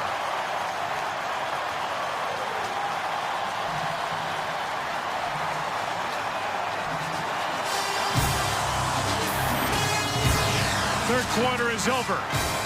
Packers with another takeaway, up by 6. Back after this from your local Fox station. Christian Ponder is now 0 for his last 7 with 2 interceptions. Does not have a completion in over 27 minutes of game time. On that, look at the day. Yeah, on that interception, Joe, he had one-on-one to the short side of the field and to a wide receiver, and that's really where the ball should go. He never even looked that way and just tried to force another ball into his tight end. From the 14, Rodgers rolling out right. And he turns it into a 3-yard run. You're going to see here to the left side of your screen, safety in the middle of the field. It's one-on-one to the outside right here. And he wins on the route. And if that ball comes out on time, that's an easy completion. Instead, he tries to come back to Rudolph, and he's late on that throw. If he throws that ball on time out in front, then he's got a chance to be able to make a play on it. Instead, Morgan Burnett undercuts the throw, and it's another interception. 2nd and 7. Handoff is to Starks, who's got a touchdown run, and now he's got a first down. Run into by Raymond after a gain of 9.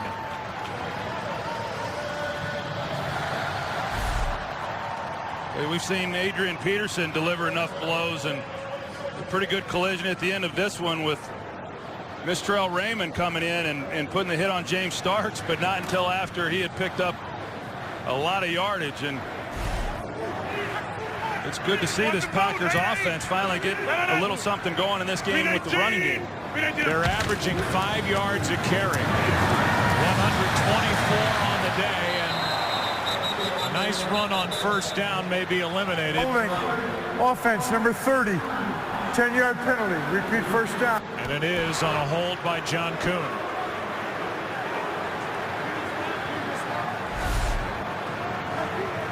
John Kuhn at the fullback position, and that's where they get the, I don't know. I didn't see a whole lot there. But we talk about the injuries. Kuhn missed some time too, and that really impacted this team in terms of protection. He's helped solidify some of the pass protection since his return. Yeah, if they don't have the help up front, they have a little bit more help, especially on third downs, protecting Aaron Rodgers. That is 5 holding calls against Green Bay in this game. Quick throw, and it's Finley. Gets the 5 back. Let's go to Kurt Menefee with a game break. After going 10 for 21 with 3 interceptions against Arizona, Mark Sanchez has been benched. Greg McElroy comes in, looks up with Jeff Cumberland for the only touchdown of the game right now. 7-3 Jets lead it in the 4th quarter. Joe, Troy, and Pam. Of course, McElroy comes in because Tim Tebow is in street clothes due to bad ribs. Maybe that's why they made the move. Because McElroy was next in line. 2nd down and 15. Seen enough of those other 2. Here's Starks on a screen. Viking didn't really get out in front of Starks. Sitton and Saturday were behind him a bit. A gain of 7. Third down coming up. Well, you can see how frustrated Aaron Rodgers is, and I asked him that when I visited with him, that, you know, even as good as he's played, I mean, he's had a great year, but, you know, we've come off of some of the games we've called of his, and you say, as good as he was, you know that he felt that he could have played better, and he said there's no doubt. You know, I mean, he has been frustrated for a good part of this season in not being able to get more out of some of the plays that they've had. 3rd down and 8. Good protection. Pass is bobbled and caught by Jennings. It depends on the spot as to whether it's enough for a first down, but the bobble may have cost him enough yardage to get a fresh set of downs. It is close. He's right at the marker, and it looks like he's got just enough. Yeah, it does. When you know, the yellow line, of course. Unofficial. Unofficial. But it's awfully close to being official. So, yeah, it looks to me like they picked it up. And they did.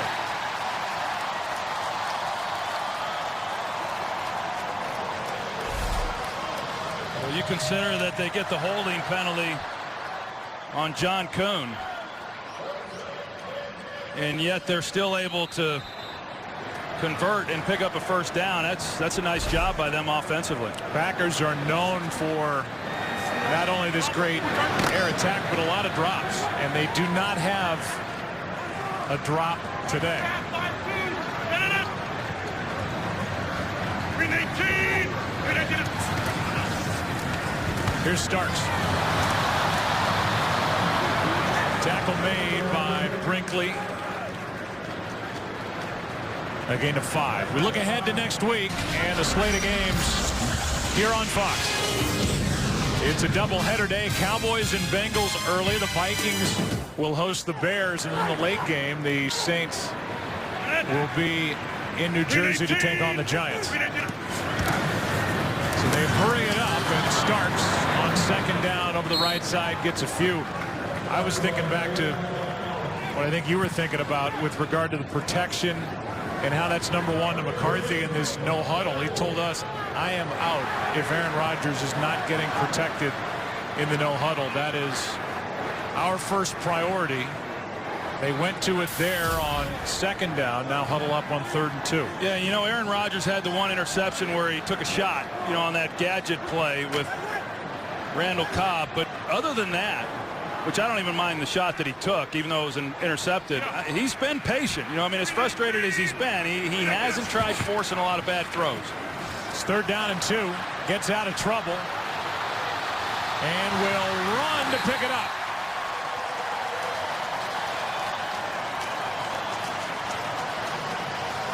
Coverage has been pretty good for the most part by the Vikings, and Rodgers had to pick it up with his legs. Yeah, it has been pretty good, and I think what the Vikings have been wanting to do defensively for the most part has worked for them in that they've played coverage, they've forced the Packers to run the ball. Packers have had some success running the ball, but they've been able to get at least the Packers to 3rd downs. The problem has been they haven't been able to get off the field on 3rd down. The Packers have done a good job in this game of converting those and keeping these drives alive. Here's Green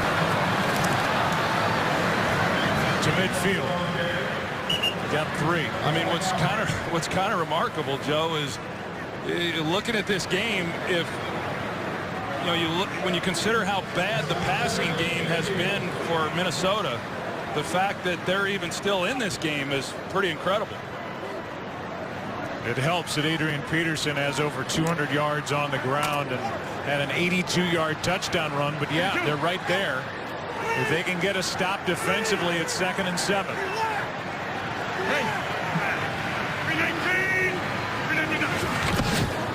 Delayed handoff to Green.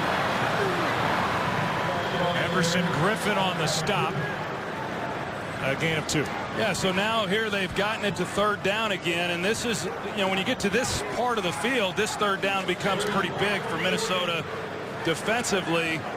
because if they pick up the first down here, there's a real good chance that the Packers are at least going to have an attempt, Joe, I say attempt, on a field goal, which, which then makes this a 9-point game if Crosby's able to make it. So the Vikings need to do a better job on third down, get off the field.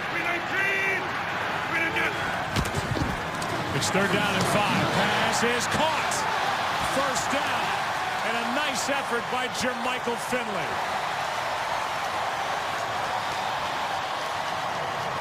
And not only that, Troy, but it keeps the clock running. And it forces Minnesota, even if they get a defensive stop and it's still a 6-point game, they have to go through the air, and it limits what they can do with Peterson on the ground. That was a nice route by Jermichael Finley, trying to set up Chad Greenway, who was in good coverage too. But Aaron Rodgers puts it right on him. He makes the play, and he got bounced around a little bit, but that was a big first down for all the reasons just stated for the Packers. See, they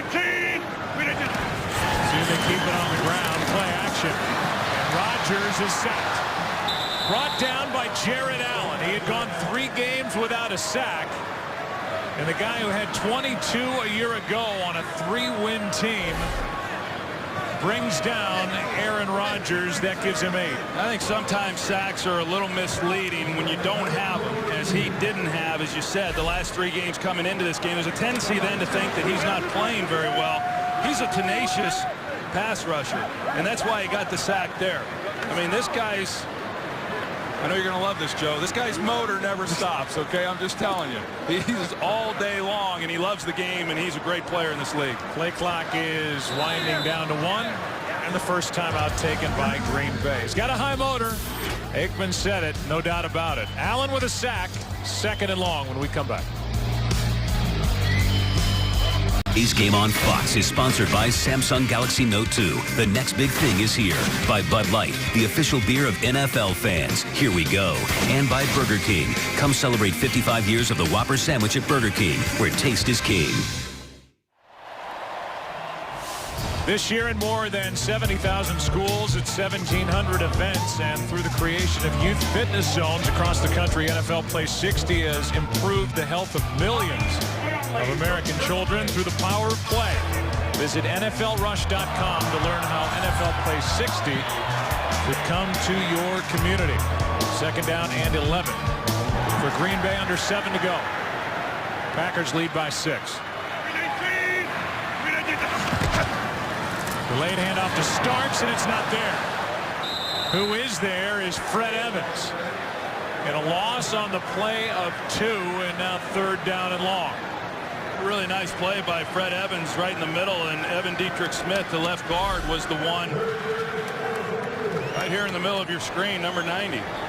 He makes a play on the delayed handoff, delayed draw, and forces another 3rd down. 3rd down and 12. The Packers 5 of 6 on 3rd down tries this half.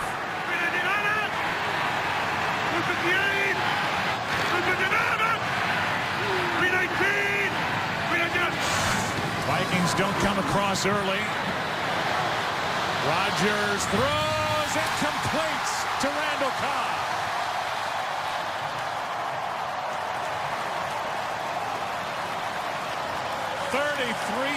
yards on 3rd down and 12 from number 12. Well, the Vikings do a good job of not jumping off sides. Rodgers goes hard count. They hung in there well.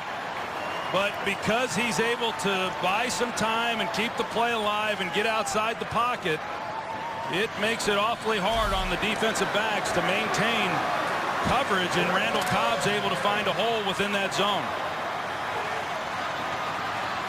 Now 1st and goal from the 10.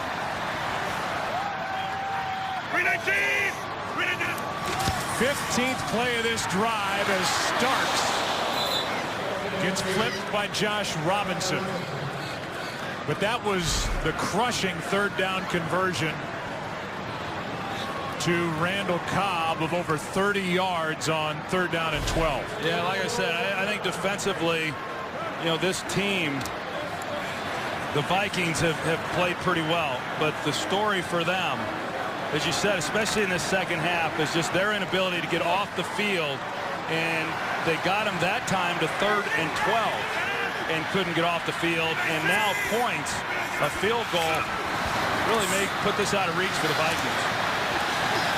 Rodgers' flag is down. Looks like a hold, and Rodgers gets dumped out of bounds. No flag for that on Jared Allen. But a hold preceded it. Offense, number 67. 10-yard penalty. Repeat second down. It's the rookie right tackle, Don Barclay. Right here at the end of the line, they got Alex Green giving him some help. Yeah, it's a good call. It's on Brian Robinson, so they give him some help, and because Rodgers gets outside the pocket, see there at the end of that play, but Barclay, he feels Robinson start to escape him, and that's what they do. They reach out and grab. The Vikings could and probably should decline the hold. It was a loss of 2 on the play. Let's see what they do. Minnesota is elected to decline the penalty. It's therefore third down. And so why not? Don't give him an extra down. You're worried about time now with 2 timeouts left. And it's third down and goal. This drive, this is what they've featured and what you've talked about, the inability by Minnesota to get off the field defensively.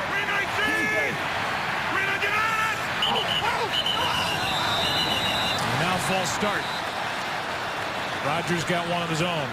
Well, Joe, I think, you look at this from Aaron Rodgers' perspective. Offense, number 62, 5-yard penalty.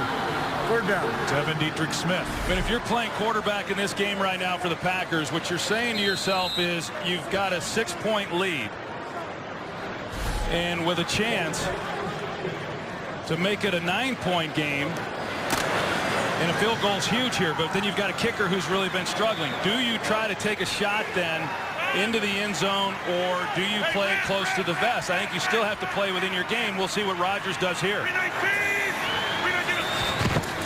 They run it with John Kuhn. And Kuhn is down inside the 15-yard line, and now the big try by Crosby to make it a 9-point game with under 4.5 to go. He's hit the upright from 30. This will be a 31-yard try. He's 2 for 3 on the day. The big one was the 47-yarder he made when Green Bay initially showed they were going to go for it on 4th down, and McCarthy is just as nervous as these Packer fans.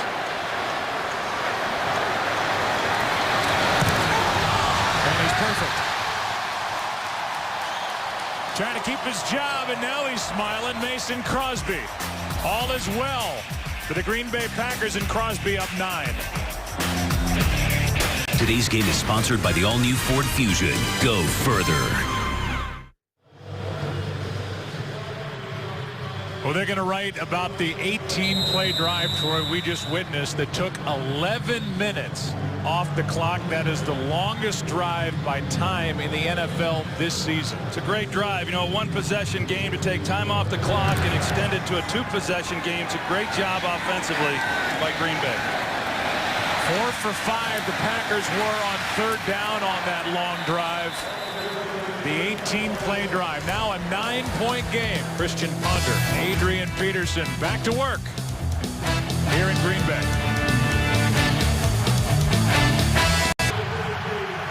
Christian Ponder will take over at his own 17. Down by 9. He has to throw it. He takes off and takes it up to the 20, a gain of 3. As Morgan Burnett was there for the stop.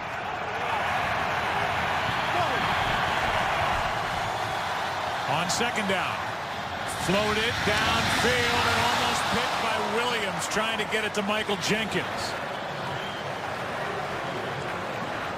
The Minnesota Vikings have not completed a ball to a wide receiver in this game. The last time that's happened, the Texans did not get one to a wide receiver. Back in 2002 at Pittsburgh, they did have 3 defensive touchdowns in that game, and they won that game. But no threat on the outside in this one. Now 3rd and 7.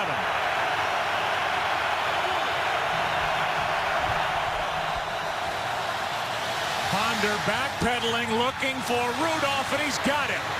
Kyle Rudolph with a big third down conversion out to the 41. Well, you say they haven't gotten the ball to a wide receiver, and they haven't, but I'm not so sure they could have, really, for the most part throughout this game. Kyle Rudolph at least gives them a little bit of separation, Joe. Packers are playing one-on-one all across the board on every receiver, and nobody can get open. Here's Jenkins, broken up. Devon House in coverage. I mean, I don't care who you are. You can be Joe Montana, and you can't get the ball into some of these receivers. There's just nowhere to put it. Let's go down to the field and Pam Oliver. Well, Joe, Vikings coach Leslie Frazier said the team will discuss this week whether they should go out and get some help at wide receiver. Simpson has some sort of nerve damage. Percy Harvin's ankle injury, well, it's lingered longer than anyone expected. Offensive coordinator Bill Musgrave calls the group depleted. They've squeezed all they can out of it. Joe? Well, that'd be a pretty short discussion if it were me. I don't know what they would be discussing. Second down and 10. Pass is caught by Peterson, and he's able to get out of bounds. You say that because you think they should go get some help. Well, absolutely. I mean, hey, this team's 6-5 coming into this game. I mean, they've got a chance, but you have to get more. And I know Percy Harvin, he's not playing, but even with Percy Harvin, you got to have guys who can win on the outside. And you know, the one interception when he tried to fit it into Rudolph, I thought he had a chance on the outside to Jarius Wright. But there has not been much separation created by anybody that's playing the wide receiver position today. On first down, Ponder. Over the middle, there it is. The first completion, and it's Simpson. He is wrestled down at the 31-yard line, an 18-yard completion. Good throw here. Now you see, he's able to get inside leverage on Devon House, and then Christian Ponder delivers a good ball. 2 timeouts remaining, plus the stoppage at the 2-minute warning. This one is incomplete. Packers looking for a flag for grounding, but Simpson was in the area. Second down and 10 for the Vikings, down by 9. Yeah, right at the end of this play, Eric Walden, it looked like, just puts a little tap on Christian Ponder. Quarterback hits the ground. We're going to show it.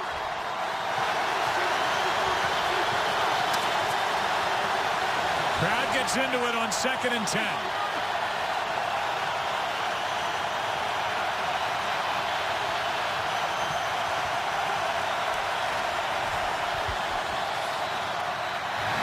Ponder completes. That's Simpson.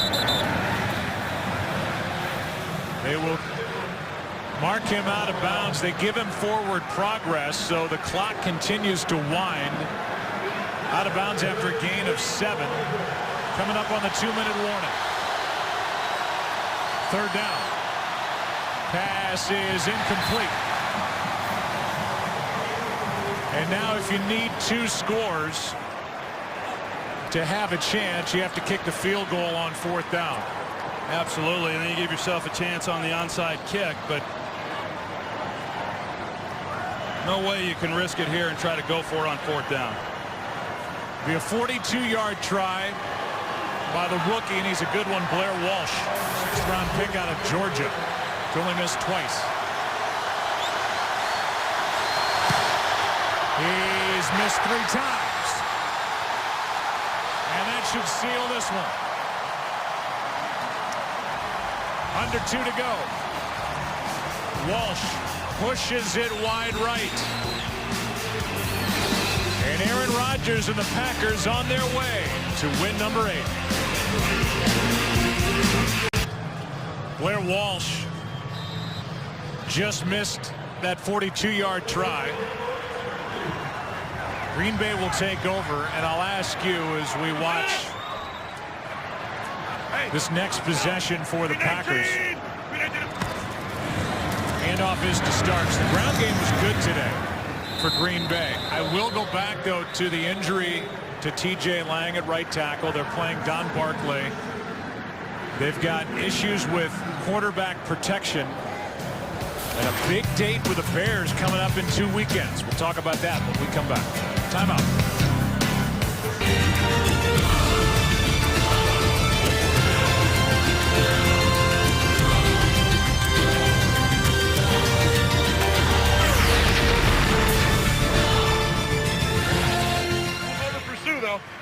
We need 18. We need 18. On second down from the 35 after the Vikings' second timeout. They have only one. The handoff is to Starks. And the final timeout taken by Minnesota. You think about this offensively for Minnesota, Joe, and Adrian Peterson goes for over 200 yards, and you know, I would imagine he now knows how Barry Sanders maybe felt after so many games. You know, when you go out and you put together a performance like he did this evening, only to come up on the short end of the stick, you kind of ask yourself, how does that happen? You know, how do you run the ball that well and not win a game? And the answer was really pretty obvious: the turnovers and the lack of a passing game by Minnesota. Teams since 2000 are 57-2 when they have a 200-yard rusher. 57-2, about to go 57-3, barring some miraculous ending. 9-point game. It's 3rd down and 4. No timeouts left for the Vikings. Starks run down short of the first down by Brinkley. So I'll ask you, this is a day where the Packers come away where the running game was pretty good. They're over 400 yards of offense, so you can't nitpick too much, but they've got a date against Detroit coming up, then a big one at Chicago, and you wonder how much they're going to be able to protect Aaron Rodgers with this thin offensive line. Well, you do, and they know all too well. I mean, the Chicago Bears are playing lights out defensively, and they are so good along that defensive front of getting pressure. And you know, we've talked about it throughout the season as we've had these Packer games with the injuries that they've had, and they haven't quite been hitting on all cylinders. And I don't know that they're going to. You know, I mean, we'll find out what Jordy Nelson's status is, but I think this is kind of what it is. And then T.J. Lang being down, and is he going to be able to come back? And they're kind of piecing this thing together. But outside the Houston game, which Aaron Rodgers said that was really the last time the defenses came after them. You know, everyone else has decided to play coverage, and they've struggled with it. That we'll see if it's going to be good enough to get them ultimately where they want to go. The crowd is reacting here as Green Bay just spent a timeout with 1:01 left. The crowd's reacting because Seattle just went on top of the Bears in Chicago. So trying to make heads or tails of the playoff chase in the NFC, if that thing holds. And you've got Seattle and Green Bay. There's a penalty flag down on the punt. Seattle trying to get to 7-5. Green Bay about to go to 8-4, leading the wild card chase. But the division is that much more up for grabs in the North.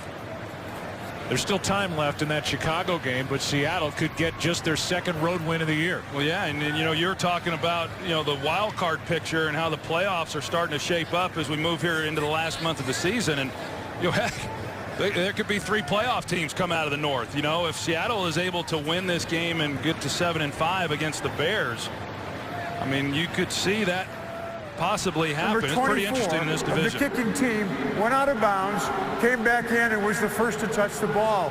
That's a penalty, a 5-yard penalty that will be enforced at the election of Minnesota from the previous spot. Repeat 4th down. So they're going to make Green Bay punt again. Jared Bush guilty of being the first to touch it, coming back in from out of bounds. So you can basically mark Green Bay to 8-4. 50 seconds left. It's a 2-score game. Seattle trying to get to 7-5. Tampa Bay plays later. They're at Denver, however. Here's a punt by Maste and a fair catch called for by Sherrills. We look ahead to next week. And it's doubleheader action, Fox NFL Sunday, with the Bears at the Vikings, which is an important game. The Falcons, by the way, could wrap up the division today if Tampa Bay loses out in Denver. Late in the day, second half of the doubleheader. The big one in Jersey with the Giants now leading the East. They've got a big one coming up tomorrow night against Washington.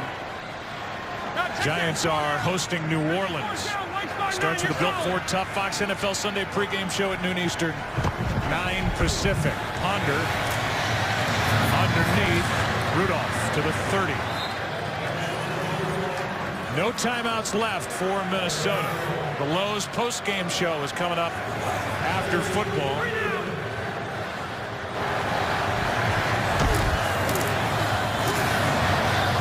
This one is incomplete for Simpson.